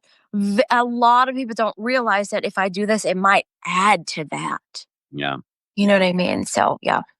Definitely. All right. So we have a few people backstage. So I want to get to them as well. Again, for those that are just joining us, this is our special dating, and we talk a little sprinkle of astrology as well.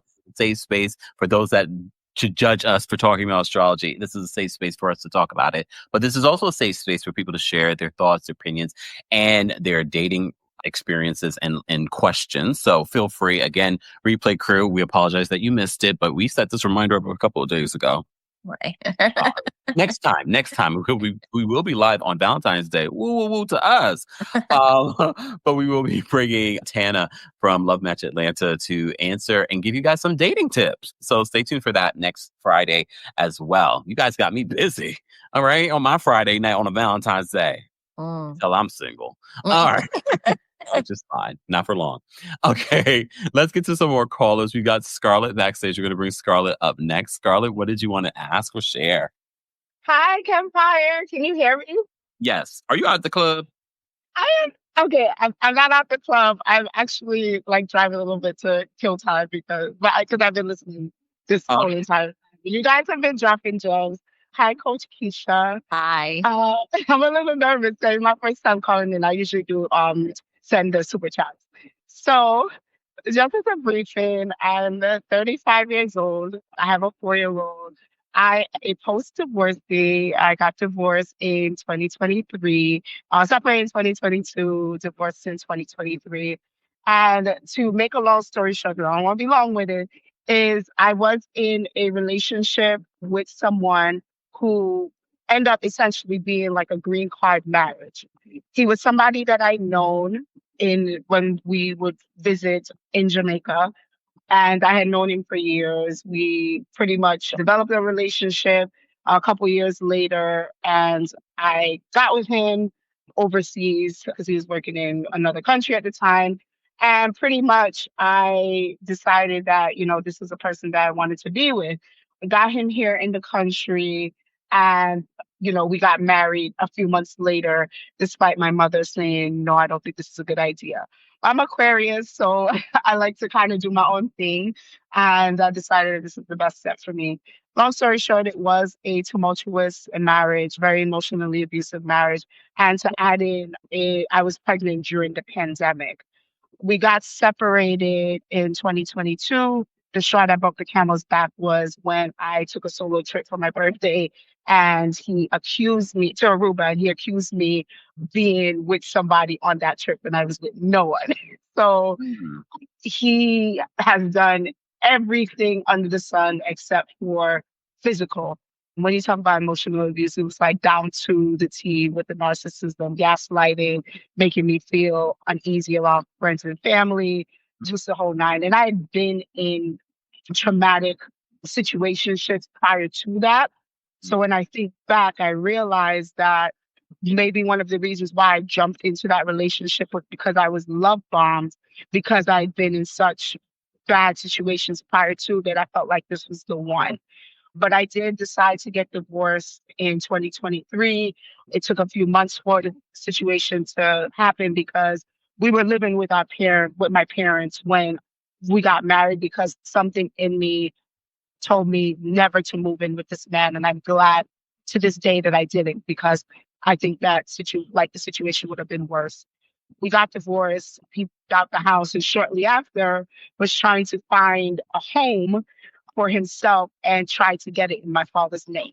That's a whole other story. He tried to, do a lot of manipulative. Yeah, yeah. He tried to get a house, and he convinced my father to co-sign for the house in his name. And thankfully, the Lord did what he needed to do, and the bank denied it. But pretty much, he was trying to basically one up me by getting a home, and he tried to go through all types of avenues. He didn't get it, obviously, but shortly, a few months later, we found out that he actually was with another woman, moved in with that girl, and got her pregnant shortly after.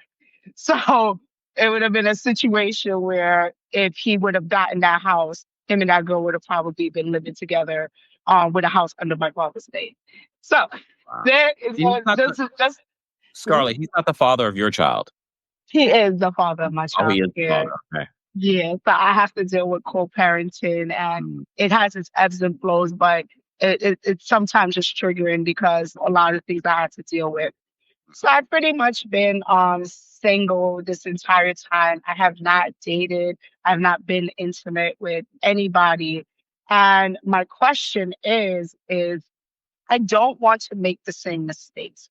I know what I don't want, but I have trouble in really navigating what I do want, because I'm afraid that if I get into another situation that I did, like with my divorce, with my previous partner, where I was infatuated, I feel like I'm just going to blur out, all the red flags just for the chance to be in love again. So it's either like black or white. It's either I don't get into any relationship or get into a relationship, and then now this, these situations happen.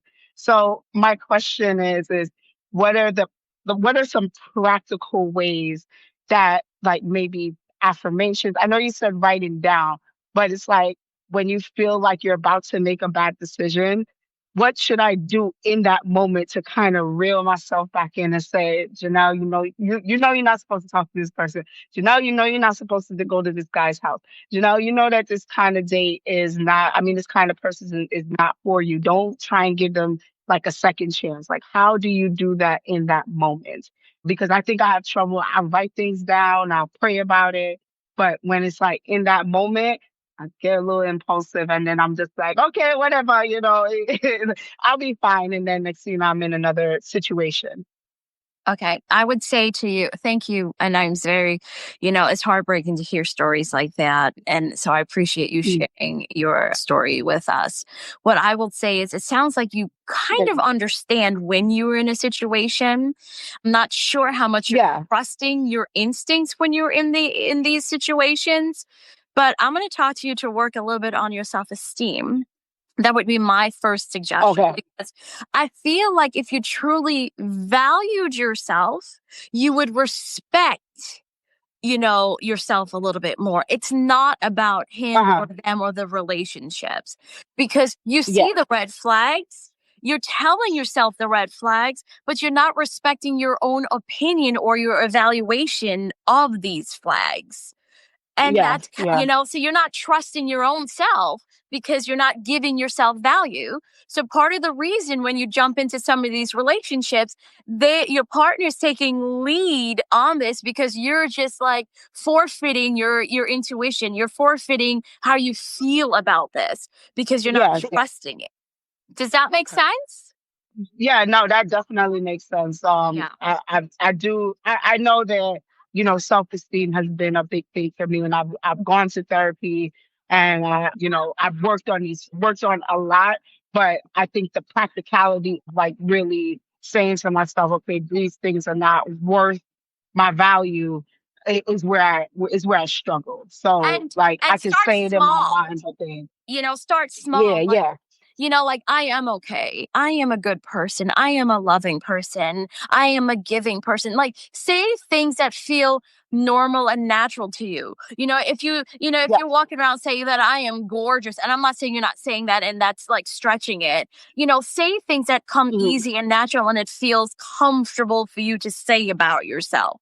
That's what it is. Because, we yeah, all start, if I sit here and I say, oh my gosh, Keisha, you look so good at 6 feet tall. That's not true. That's a lie. You know what I mean? yeah, So say things that feel comfortable and organic to you. So you're not yeah, faking it, being real about yourself and accepting, I'm a nice person. You could start with nice. If nice is too big for you, I'm okay. I'm an okay mhm, person. mhm, Like mhm, start mhm. small until you could build up because you're not trusting you.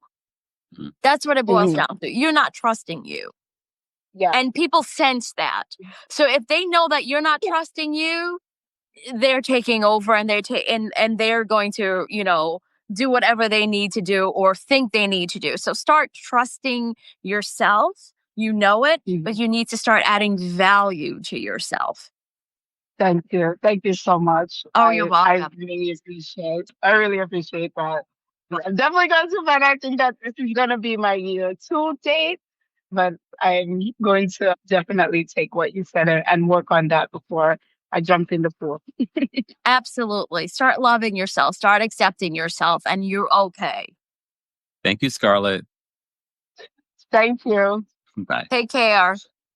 Whew. Okay, guys, you're just joining us. This is our third special dating and astrology live here on the Kempire channel. But as you know, that's not the only thing that we talk about here on the channel. You missed quite a few recaps from Real Housewives, the Salt Lake City recap to Beverly Hills and New York City, but also some hot topics. We reported earlier today on Amanda Seales' beef and why she stopped talking to Issa Rae. So be sure to check that out. We cover a lot of that here on the channel.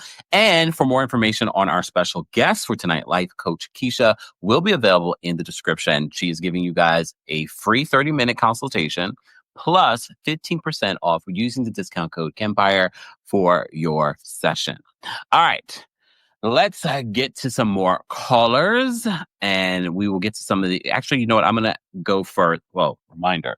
Today's live show is sponsored by our friends over at Rose Forever. Valentine's Day is literally a week away, guys. These roses are 2 years old. Okay. So that should tell you something about what Rose Forever will do. They promise, though, at least a year your roses will look beautiful. There's all types of bouquets and flowers and even candles available there. And of course, we've gotten you a discount code. Head on over to the description for more details. Kempire 20 for $20 off. Get you a little something. We're talking a lot about self-love. So why not get yourself? Let me tell you something. Walking into the house with some flowers or roses is always going to make you feel a little bit better.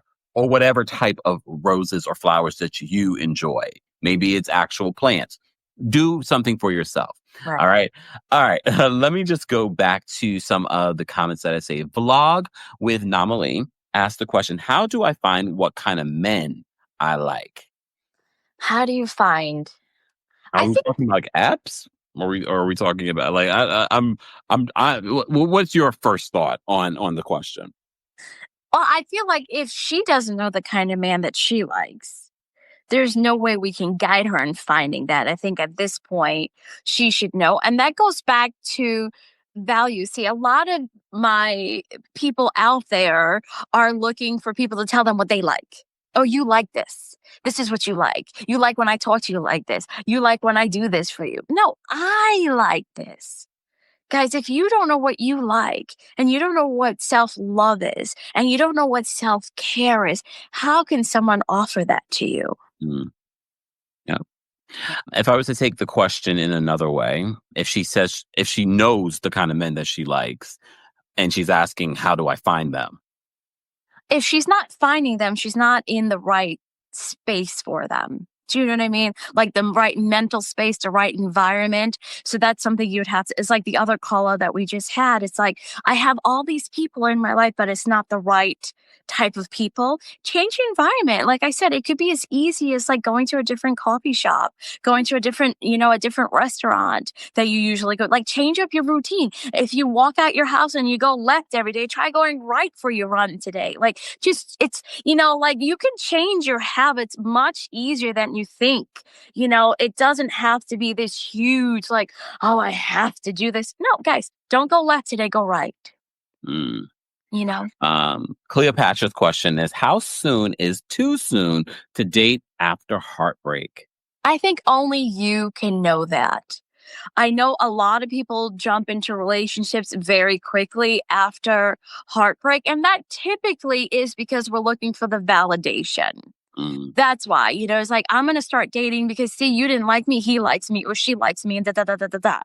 So that's really what you get to decide that. I'm not here to tell you that. It's what's comfortable for you. Just make sure you're not looking for the validation because that other person stepped out. You know what I mean? So, and you need somebody to step in that shoe kind of thing. So I think a lot of people are basing their dating decisions off of how they grew up, what their parents told them, what their friends tell them, what the society tells them in regards to rules for dating. If you were with the person for a year, you should wait amount of time. Yeah. So I think some people after getting out of a relationship or a marriage feel ready the next week. So go on a date. Right. Ask yourself, is this really my story? Like, is this really my story? Like, or is this my parents' story? Is this my cousin's story? Like, whose story is my it? girlfriend's story? Right. Like, and quit telling everybody because they're giving you all kinds of stories. And now you're confused. It's a big trauma. Yeah. And it's like, is this really my story? Or am I borrowing somebody's story? You know what I mean? Like, why are you owning this? So it's a good place to start. Ask yourself if it's your story. Don't own it if it's not yours. Give it back. Most definitely. Mr. Melanin Magic said, Mr. Melanin Magic, this is the first time we've seen a picture of you. Oh, wait, no, that's me. Is that me or you? Who is that? You know what? Mr. Melanin Magic says, how would you tell someone to get out there that hasn't dated before? How would I tell them to get out there? I think that dating is not as complicated as we make it out to. Like, I go back to the coffee shop. You can go to the coffee shop a couple times a week and somebody's going to say hello to you. If you're open to it. But if you go to the coffee shop and you look like you're sucking on something sour and you have on your headphones and you don't say thank you when somebody gives you your coffee, or you don't open the door, or you know what I mean? Like little things like that. It doesn't have to be that complicated, guys. Just make yourself, open a little bit to receiving a gesture, to receiving a good morning, and smile. Yeah. We're in a zone, we're ordering our coffees and we are on our phones. We're ordering, you know what I mean? Yes, they're everywhere. You're not making eye contact with anyone. And I know that is a little scary too, sometimes the times that we're living, but look down on your phone and look up a little bit too and feel it out. Feel it out. Guys, trust your instincts. Trust your instincts. When you're in a comfortable situation and when you're in an uncomfortable situation. So give yourself a little credit. I'm trying to figure out what that photo is from. That's me. He never has a picture of himself. So I was like, wait, is that a picture of someone? Oh. No, it's a picture of me. I don't know where that was from. Anyways, it doesn't matter. Mama Ali says, hey, I found love in rural Wisconsin. You can find love too.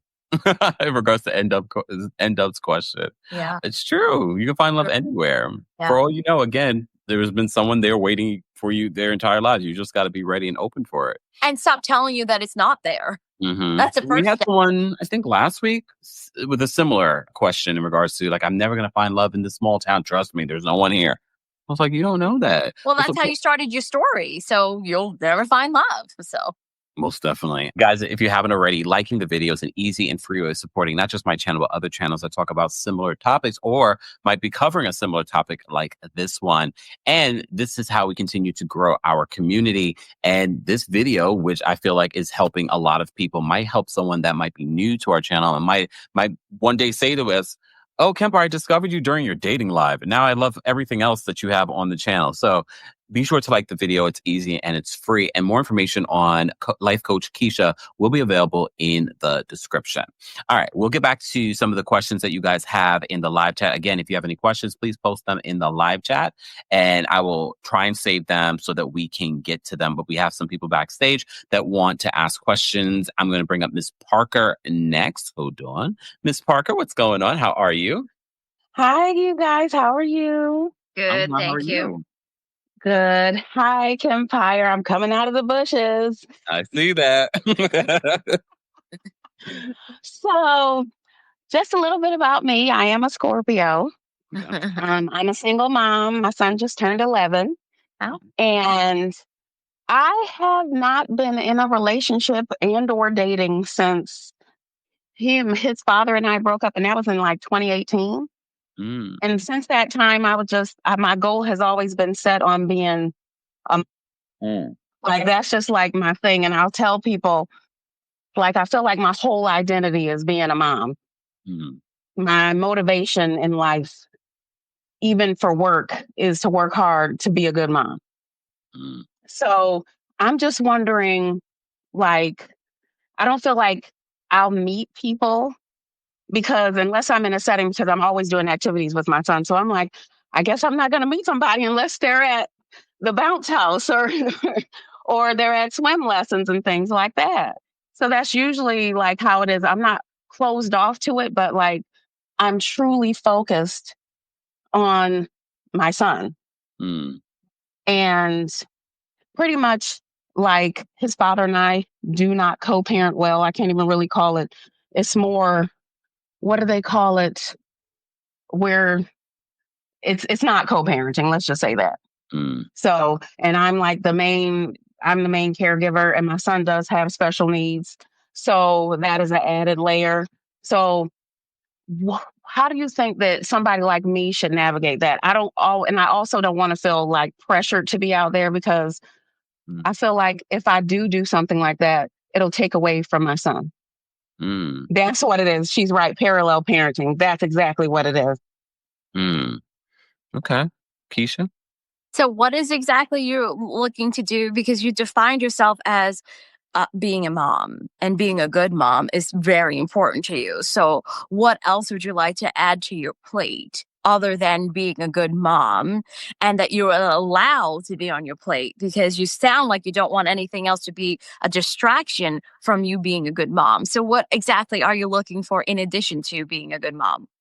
So somebody who would be just like one of the callers or the questions was, she's a 4-year-old with autism, and it's kind of like that fear of, I don't want people just coming around my son because there are some strange people out here in the world.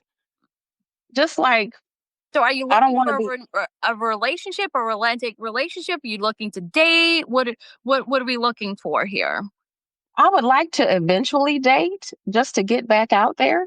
So you should start doing that. And I have to say to the moms out there listening, if you're going out on a date and somebody's buying you a coffee or somebody's buying you lunch or dinner, does not make you a bad mom. It does not make you a bad mom. Does not mean that you're not prioritizing your home or your family, your child, nothing. It means that Yeah. you're going out with an adult to have a meal.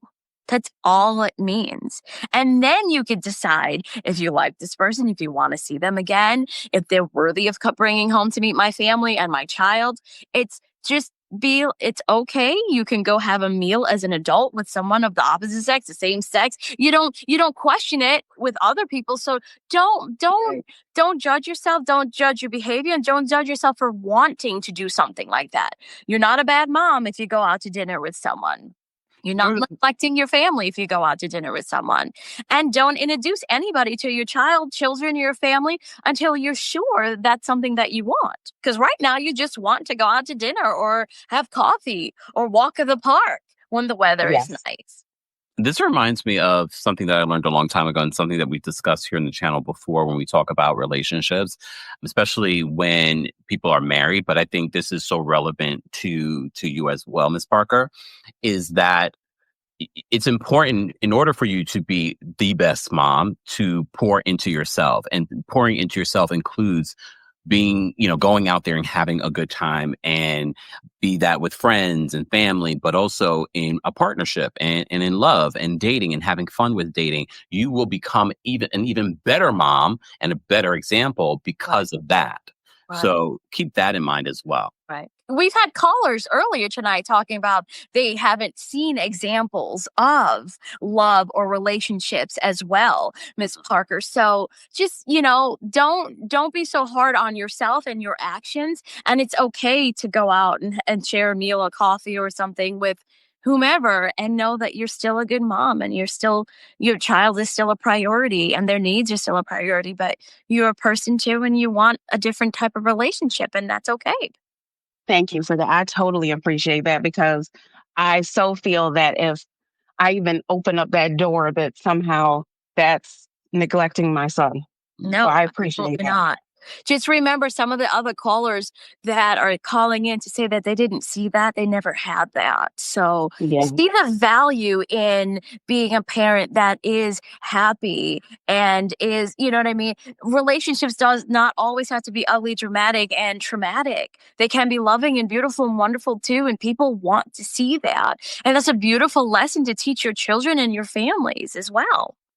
Yes. Thank you so much. Oh, you're welcome. Let us know how it goes. Definitely. I sure will. Thank you, Kempire. Good night. Take You care. too.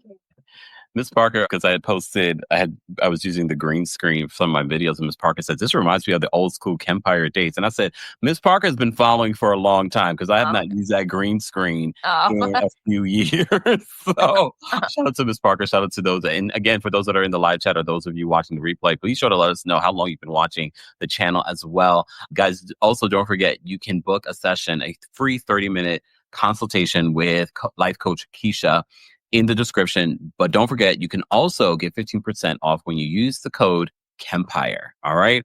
All of Keisha's information will be available in the description. And replay crew, be sure to let us know your thoughts, questions, and things like that in the comments section as well. And always don't forget to like the video. And don't forget, you can take us on the go by subscribing to the Kempire podcast. While you're there, it's very important as well, just very much like liking the video, to give us a 5-star rating on Apple Podcasts and on Spotify.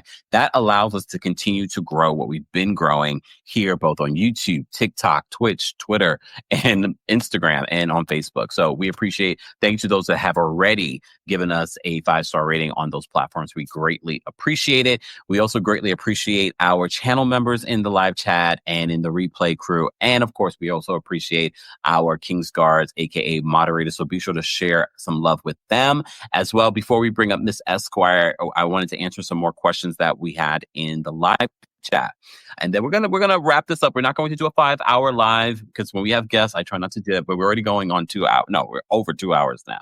Okay, We're good. Okay, all right. Maybe I'm not good. Now I'm playing. Right. I did 5 hours. I'm fine. Dee Dee, I might have to take a little bathroom break. Yeah.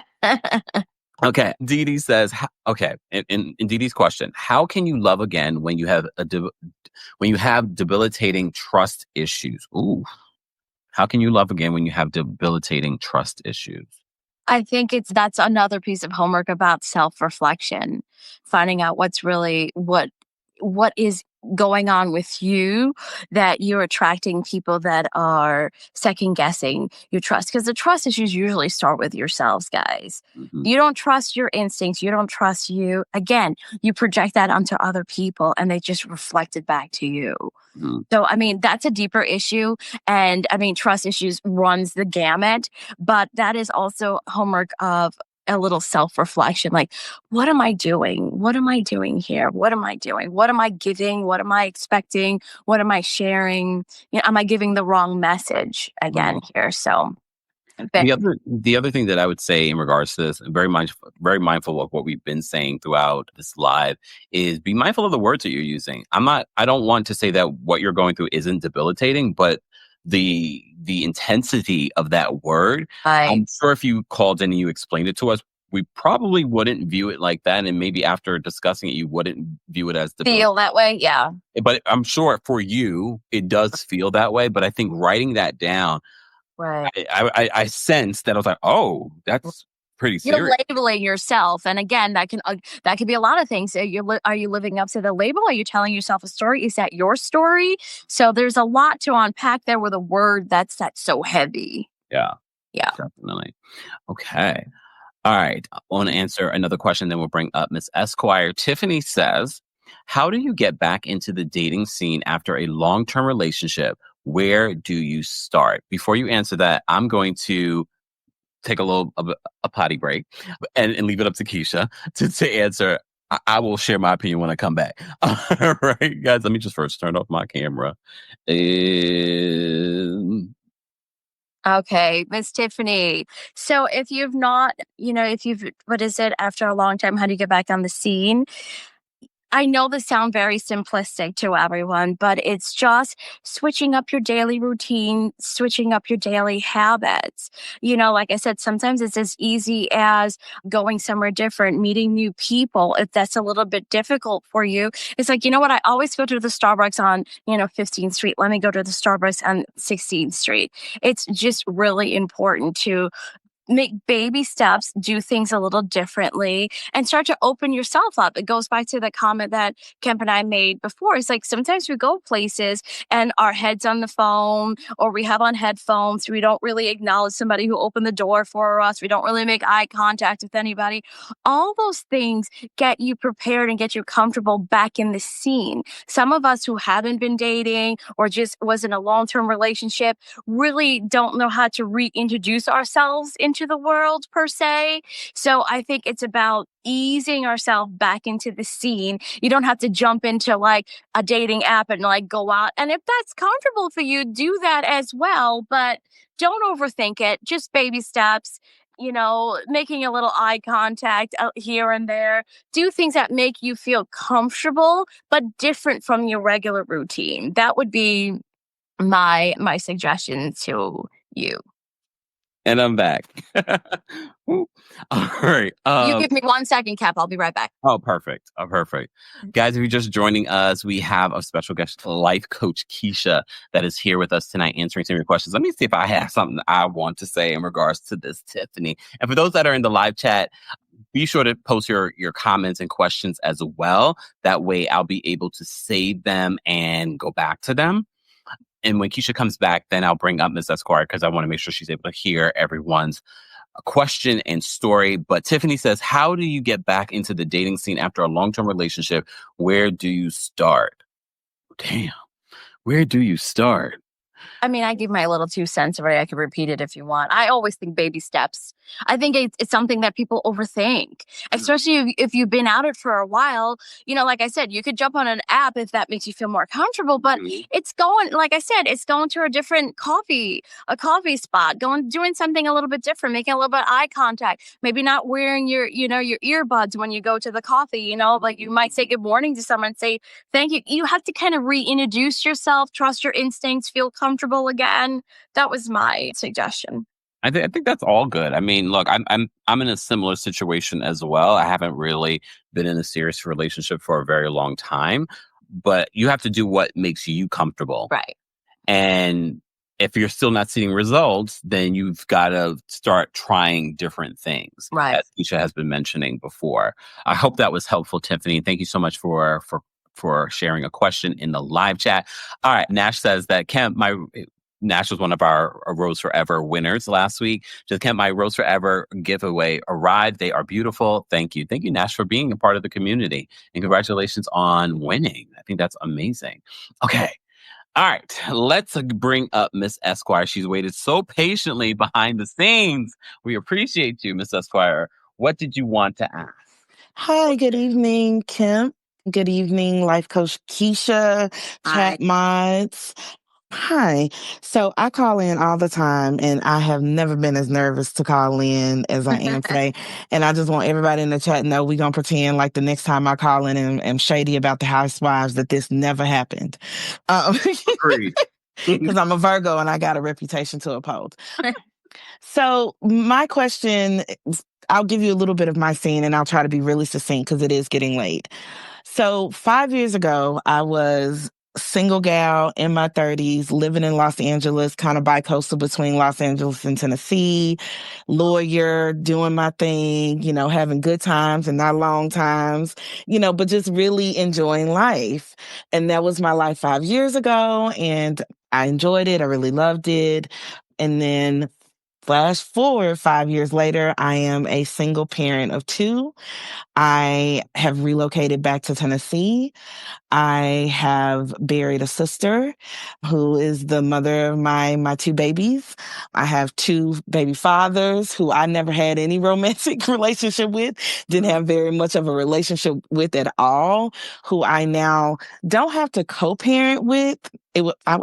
Co-parenting would be an improvement to our situation, but that who exist and complicate matters a little bit, but they, obviously have value as the fathers of these babies. I live in the burbs. I left my, downtown LA apartment to live out in like rural kind of suburban Tennessee. And so I say all that to say that my life looks unrecognizable to me. And I think I have been really struggling, particularly in the last 3 years, because like I said, I became like an instant mom or instant parent of two, rather, went through a custody dispute with my own sister, lost her, unfortunately. And so it's just like my life just doesn't look like at all what I thought it would. And so dating as this person is such a weird thing for me because that other person, like she knew how to date, honey. She had a great time. She twirled and enjoy. I like you. Find her Like, and bring her back. Find her and bring her back. I don't think she can. I think one of the things, and this is a thing that I talk to a lot of parents about, is I've finally gotten to the place where I no longer like bemoan the loss of that version of my life. Like I had to grieve that also and just let that was your life before you had this family structure.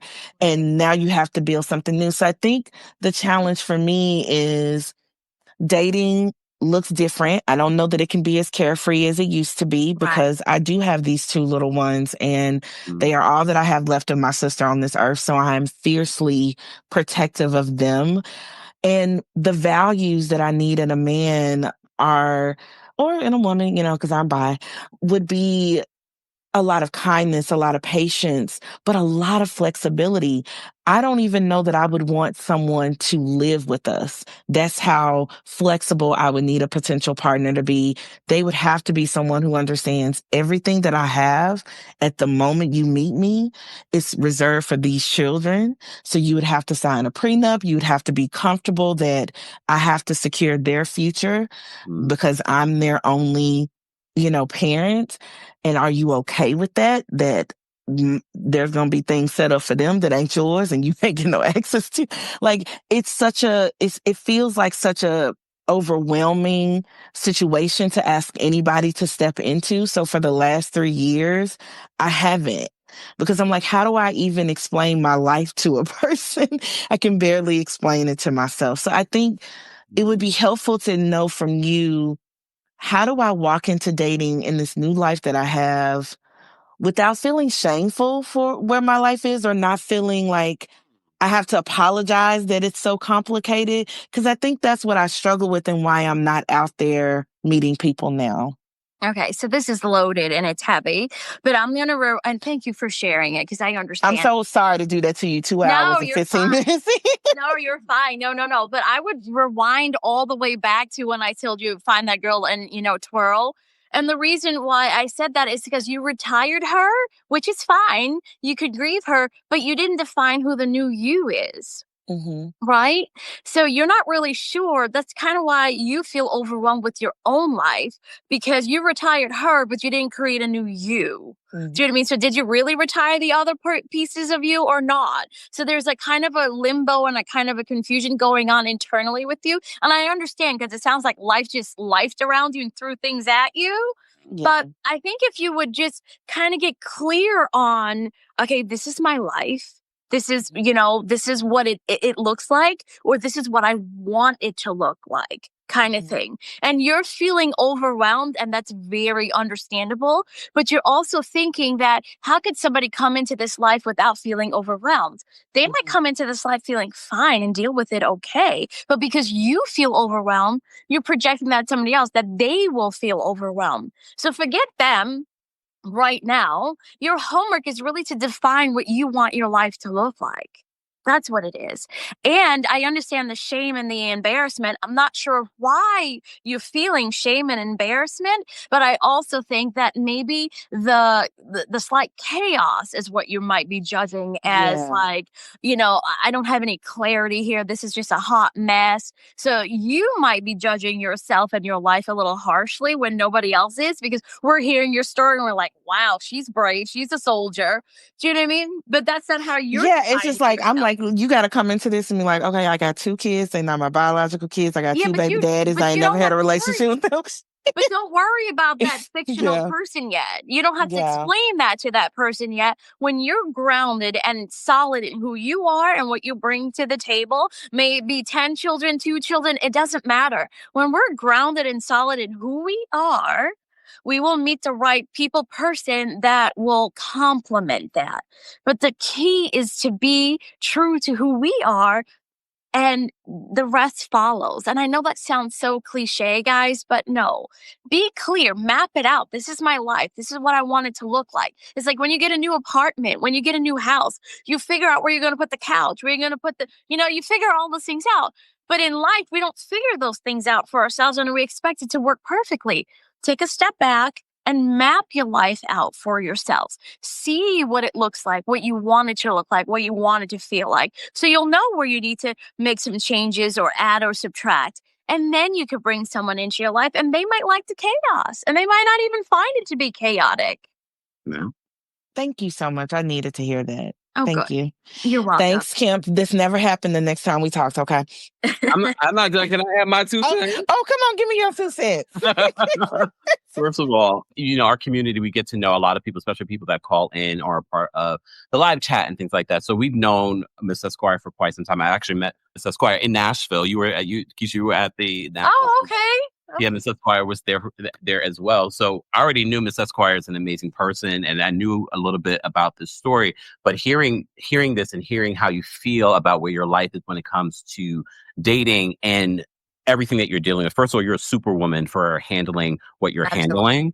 And I am a strong believer, again, it might sound cliche, that God only gives you what you can handle. So clearly, Virgo, you can handle it. Right. Oh, not a compliment for the Virgos, y'all. Clock it. Don't get used to it.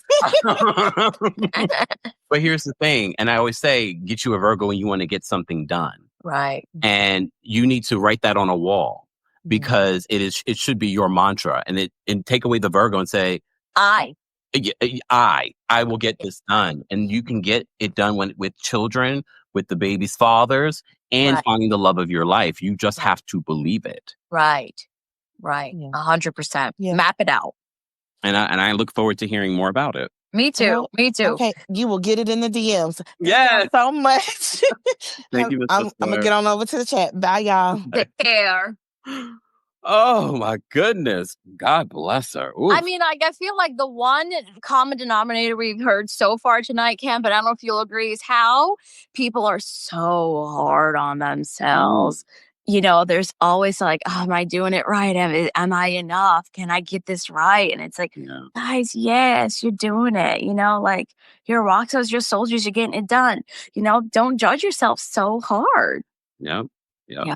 Okay, we're going to get to some more callers, guys. Don't forget to like the video. Don't forget to share the video. And don't forget to subscribe. I know that quite a few of you have probably been watching the channel from the bushes and you haven't subscribed, so you're missing out on everything.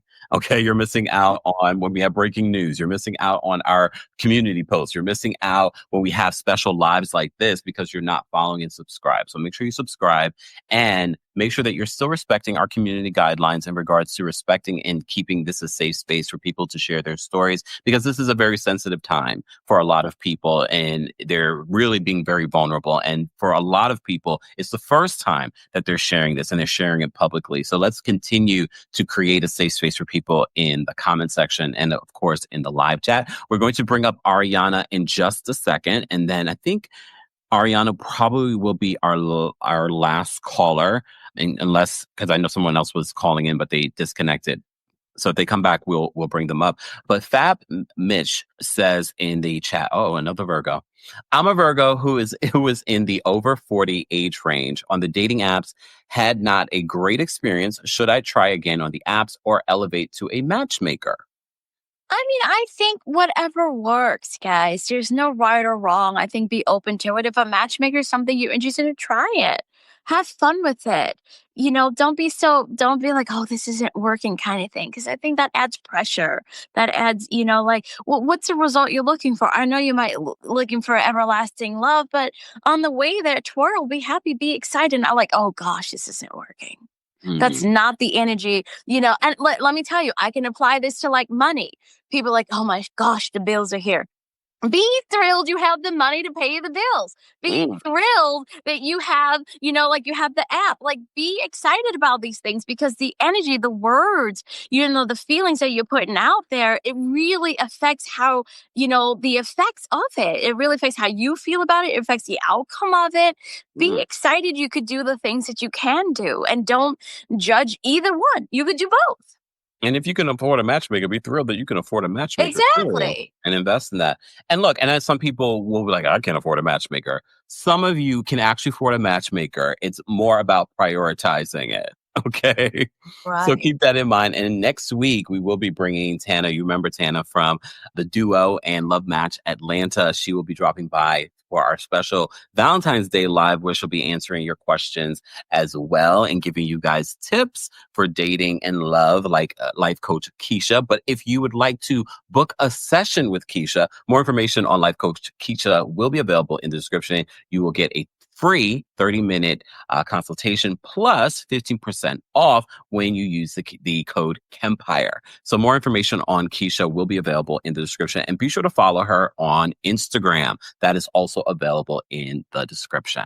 All right. So let me save some of your questions. Live chat. If you do have a question for myself or Keisha, please post it in the comments section with the Q and semicolon so that I can see that it's your question, and I will save it and we'll talk about it after Ariana. So Ariana's backstage. We're going to bring Ariana up next. Ariana, what's going on? Hello. Can you hear me? Yeah. Can you hear us? Okay. Yes, I can. How are you all? Good, thank you. Good. Okay, so I called it. Well, Keisha, you don't know, but I called in last time, talked to Kempire a little bit, and he told me to actually pay attention to the apps and get out and stuff, which I did. I did go on a date. It was cool. In a week? Go ahead, Ariana. Yes. But yeah, it was cool. But I kind of I didn't say too much after. I kind of want to leave that more in their hands. But then I have one on Monday too. So. Okay. Different person. Yeah. When I opened up the app, it was 300 people in there. So I had to really, I didn't go through everybody, but I answered a couple of them. Mm-hmm. So yeah, I'm getting out there, and then I have a happy hour event that my friend's throwing that I'm going to go to. So I am putting myself out there a little bit, Hey, I love that. And I think it's important because the man or the woman or whatever is not going to show up to your door sometimes. Well, someone in the chat said that, and I was like, I really wish they would. Same. Right. But then I wanted to, so that's my update that I mentioned in one of the other lives. But then I did want to say a little story because of our earlier caller. I forgot her name, but I know she was 24 and also in the DMV area. Yes, and with a dude who wasn't doing.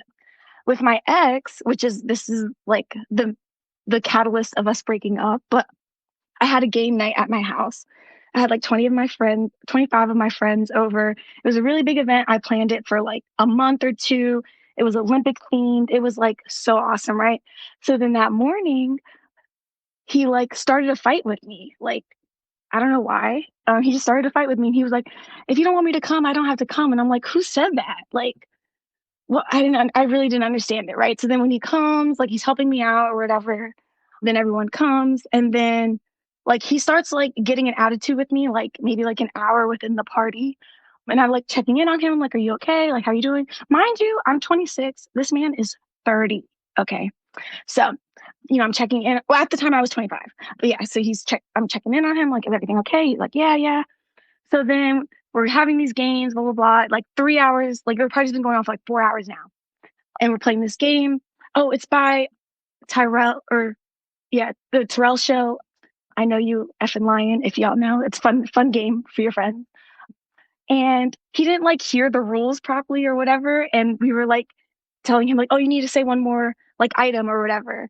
You still have like time. And then he starts yelling at me. Like, don't tell me what to do. Like, I did it right. You guys aren't listening, blah, blah, blah. And like, he like flipped the switch. He like stormed out of the party. So anyways, then the party ends. Everyone had a great time though. So I'm like, whatever. Hi, Ariana. Kempire, he's a Taurus. Okay, move on. He's an April 1 in April 1. Oh, exactly. To justify anything. It's too late at night to upset Kempire. Okay, so the party ends. Like all my friends cheer for me. We have a great time, Kempire. Like it's really so good. So then everyone leaves, and then I go up to my room, to like unwind for the night. And he just starts yelling at me again, like saying I don't care about him, I don't love him, blah, blah. I didn't pay any attention to him that night. Mind you, I'm entertaining 25 other people. So then like I was like, okay, you're like crashing out right now. We're not doing this. So I leave. Or like mind you, it's my house. But I leave to sit on the porch, like that's my little like safe space. And then he comes out and he's like storming out. He's like, I'm gonna leave, blah blah, I'm gonna drive. Like, I'm driving home, da da da. Mind you, he was drunk. So I told him, you can't drive. He almost hit me with his car, Kempire. Because I tried to stop him because I was a good person. And yes. So then he gets out. I call my friend. She comes back to like try and stop him. And he's like calling me every name and doing all this stuff, blah, blah, blah. But anyways, yeah, that was the last time I saw him. So yeah. But I say this to say that like this was not the first time he acted like kind of insane. And like I really tried to be like an understanding and like forgiving person or whatever. And I had never been that type of person before him. And like I realized that like I changed how I view things to like accommodate this person, which is not smart. And then that led me to situations that were unsafe for me and that I shouldn't have been in. And then, so this is to the earlier caller, D. Nicole, that like, as we grow up, because I'm only 2 years older, but like you have to like really stand firm in your boundaries. And the moment that you don't do it are the moments that you regret, which you really shouldn't have regrets in life. And yeah, I literally had this conversation with my therapist this morning. So yeah, when she was talking and I was like, oh my gosh, like that was me. And yeah, it's just like something to share. And this is a reminder to fix your son's mothers, okay? You do that all the time, Aria. I do. Because I say that because I used to talk to his mom a lot, and she never checked him. Like she just let him do whatever he wanted all the time. And that's not okay. Like some people need to be told, like, it's not okay. It's not okay. Like his mom had like, yeah, she called me after the first time he acted a fool. Was like, he's not like that. Like, yeah. So and she was talking about his mom too, and I'm like, see, look. Mm-hmm. Yeah. So yeah, that's it. That's all. But maybe for the update, keep us posted on these dates and in these little functions that you're going to. I do want to ask, I do want to ask Keisha your thoughts on meddling mothers or mothers that do not hold their sons accountable. Like, what's your perspective on situations like that? Well, I mean, that's a very touchy subject and also deep.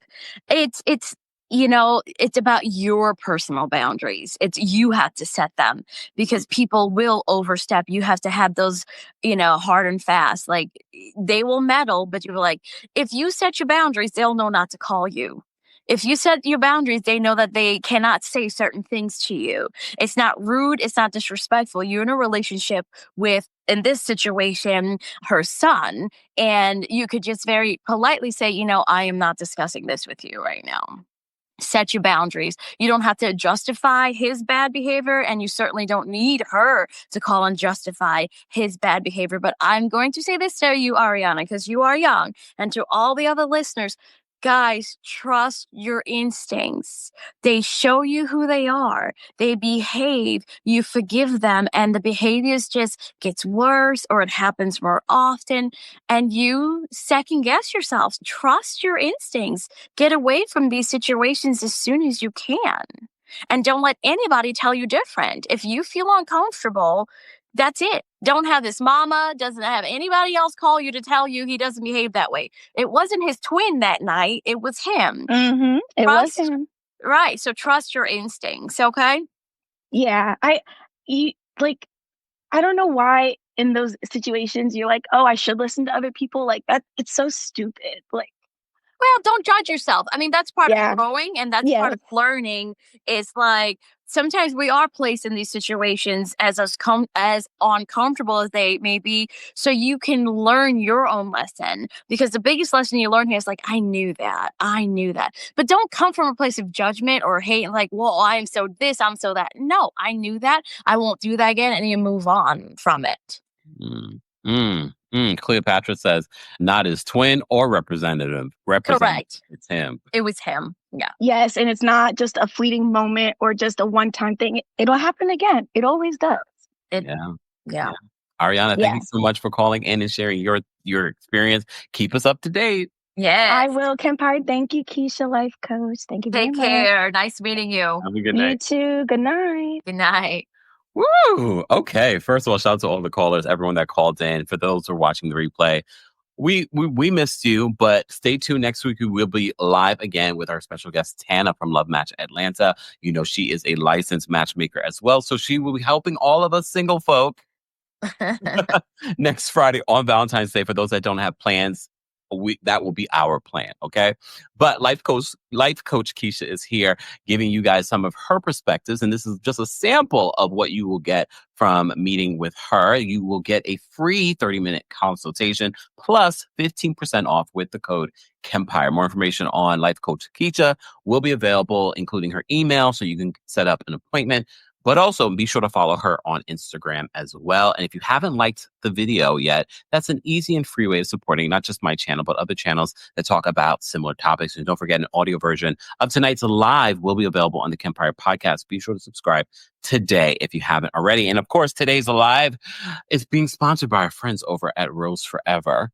Valentine's Day is right around the corner, but 2025, as we've been telling you, is the year of self-care. So a little beautiful something in your home will definitely help you. It will make you feel better. And when you feel better, that gives off the energy that you're welcoming in love, not just to yourself, but to others. So do that, a little something for you. Okay, we had a couple more questions and then we're going to round this out.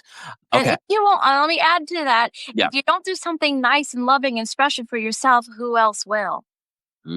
Teach people how to treat you. If you keep buying you flowers, somebody else will buy you flowers one day. Hopefully soon. Yeah.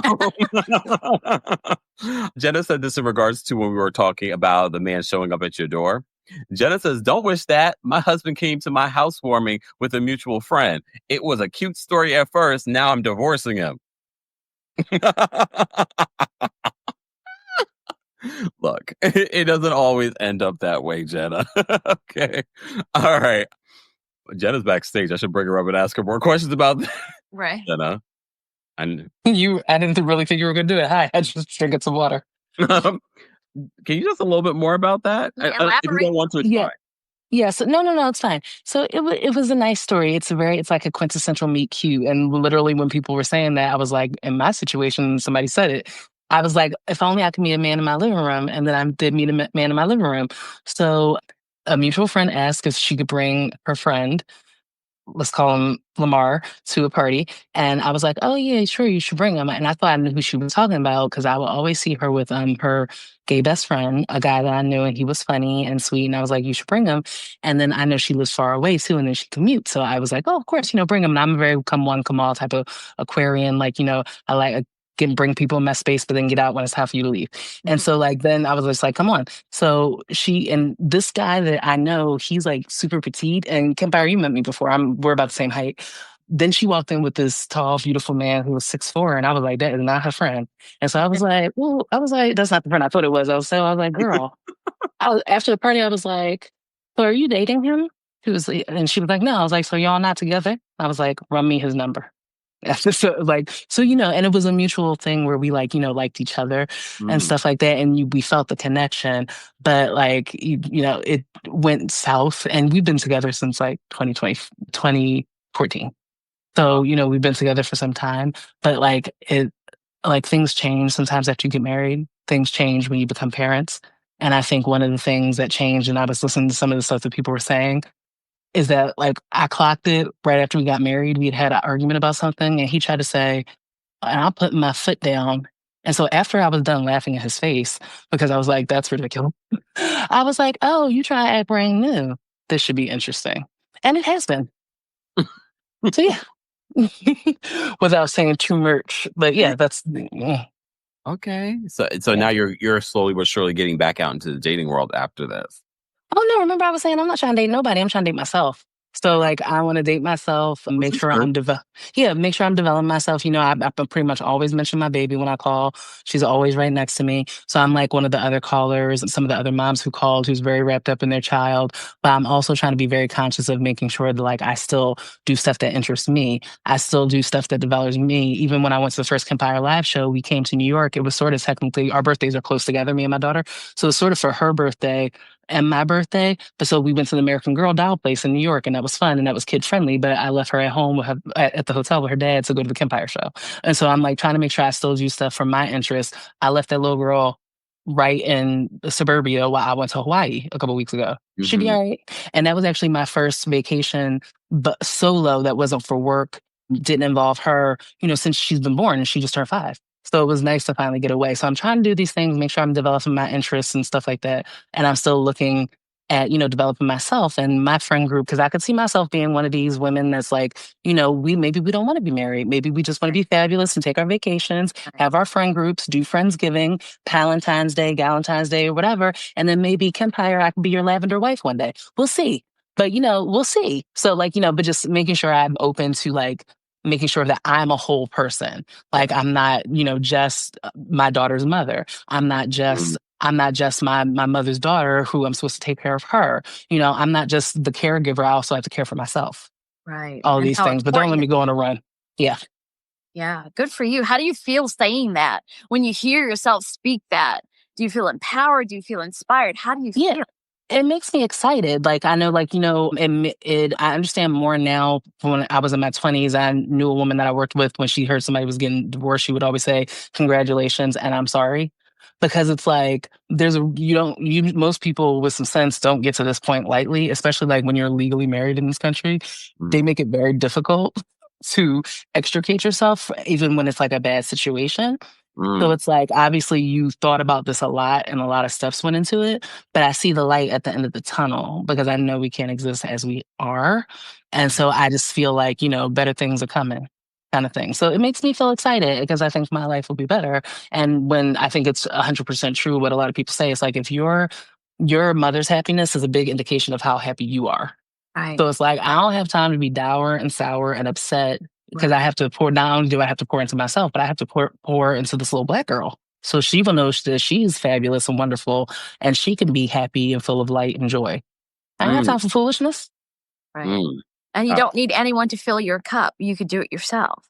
Yes, amen. So I have to work on that more and more. I say these things, but everybody has their dark moments. So sometimes I don't always feel it. But I like I was saying earlier, I do my affirmations. So I try to say these things and make sure I believe them and I'm doing them. Right, absolutely. I'm proud of you, and thank you for sharing that. And I also love how you started the story that you did meet him in your living room, because that's the truth too. Because to Cam's point earlier, it's you have no idea where he, she, or it is. So if you tell yourself he's never going to come to the door, guess what? He may not come to the door. You know what I mean? So every part of your story is an inspiration. So I really appreciate you sharing that. And I'm sure there were some amazing things that you've created with this person that you do not regret. Right. Oh, absolutely. There's there's things I'm never going to regret like some parts of my story. There are things that I wish they had turned out a different way. And sometimes I talk like I'm like, this is fine. It's like, I just took his sperm and made it better because I made it into a baby. But obviously, like, you need the key ingredients from the other person to make the little perfect, wonderful child that we have. So, there's those things, but I like to be not have toxic positivity. But because I also like to call a spade. I'm okay with saying what it is if something is trash, but it's, but also I can see the silver linings. And I want to also piggyback on that too, guys, and thank you again for sharing that. It's like sometimes these situations happen so we learn how to fill our cup.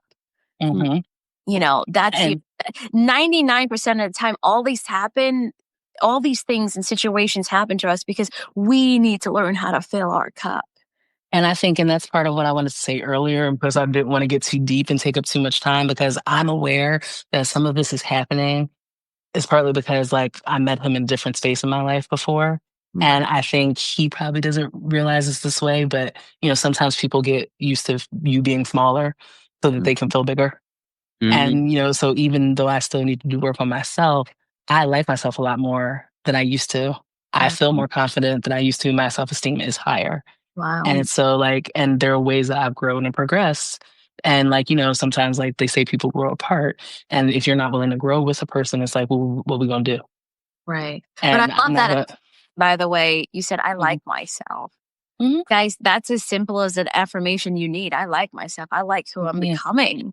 There's actually two gentlemen that they came to my baby shower. They gave my baby a book because I asked everybody to bring the baby a book to the baby shower and write a note in it. And they gave a book with a cute little black girl on the cover of it, and it's called I Like Myself. And it goes like, I like myself. I love being me. There's no one else I would rather be. Wow. And it's just such a cute book. And I read it with my daughter often because I want her to know that she should love herself first, love all the stuff about her. Like there's a line that's like, even if I have stinky breath or like purple polka dotted cheeks and stuff like that, it's just a very cute book. And I like that mantra of and at the end it's like, I like myself because I'm me. Right. And it's very sweet. Should we all not put that up tonight? I like myself because I'm me. Yeah. Thank you. Thank you so much. Yes. Thank you for letting me share again, y'all. This has been fantastic. Thank you, Jenna.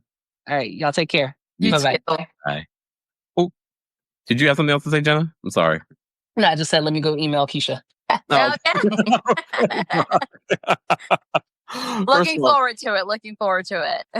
Keisha, thank you so much for doing this and spending so much time with us. I don't want to always take up our guest time like this, and I hope you will come back and answer more questions. But again, guys, if you want a personal session with life coach Keisha, again, her information, her email, her contact information is available. Her Instagram is available in the description. Be sure to go follow her as well. We did have a couple of comments and questions that I wanted to run. Okay, everybody trying to be my lavender wife. Justin says, not me Googling lavender wife. I am cackling. Apparently, I have a lot of people when I hit the age of 94, if I'm not in love finally, that want to be my lavender wife, meaning that we will be partners and that is it. No sex, nothing else. Okay. All right. I have a lot of candidates. Okay. Let me see. Lee says, I'm going to send my messy coworker over to life coach Keisha. Thank you, Lee. EW says, really enjoyed this live. I feel like I have actionable steps I can take. That's great. I love that. N-Dub says, I fret over choosing pictures for an app and writing the bios. What would be your advice for people that are deciding to take the step of going on an app and filling out those apps?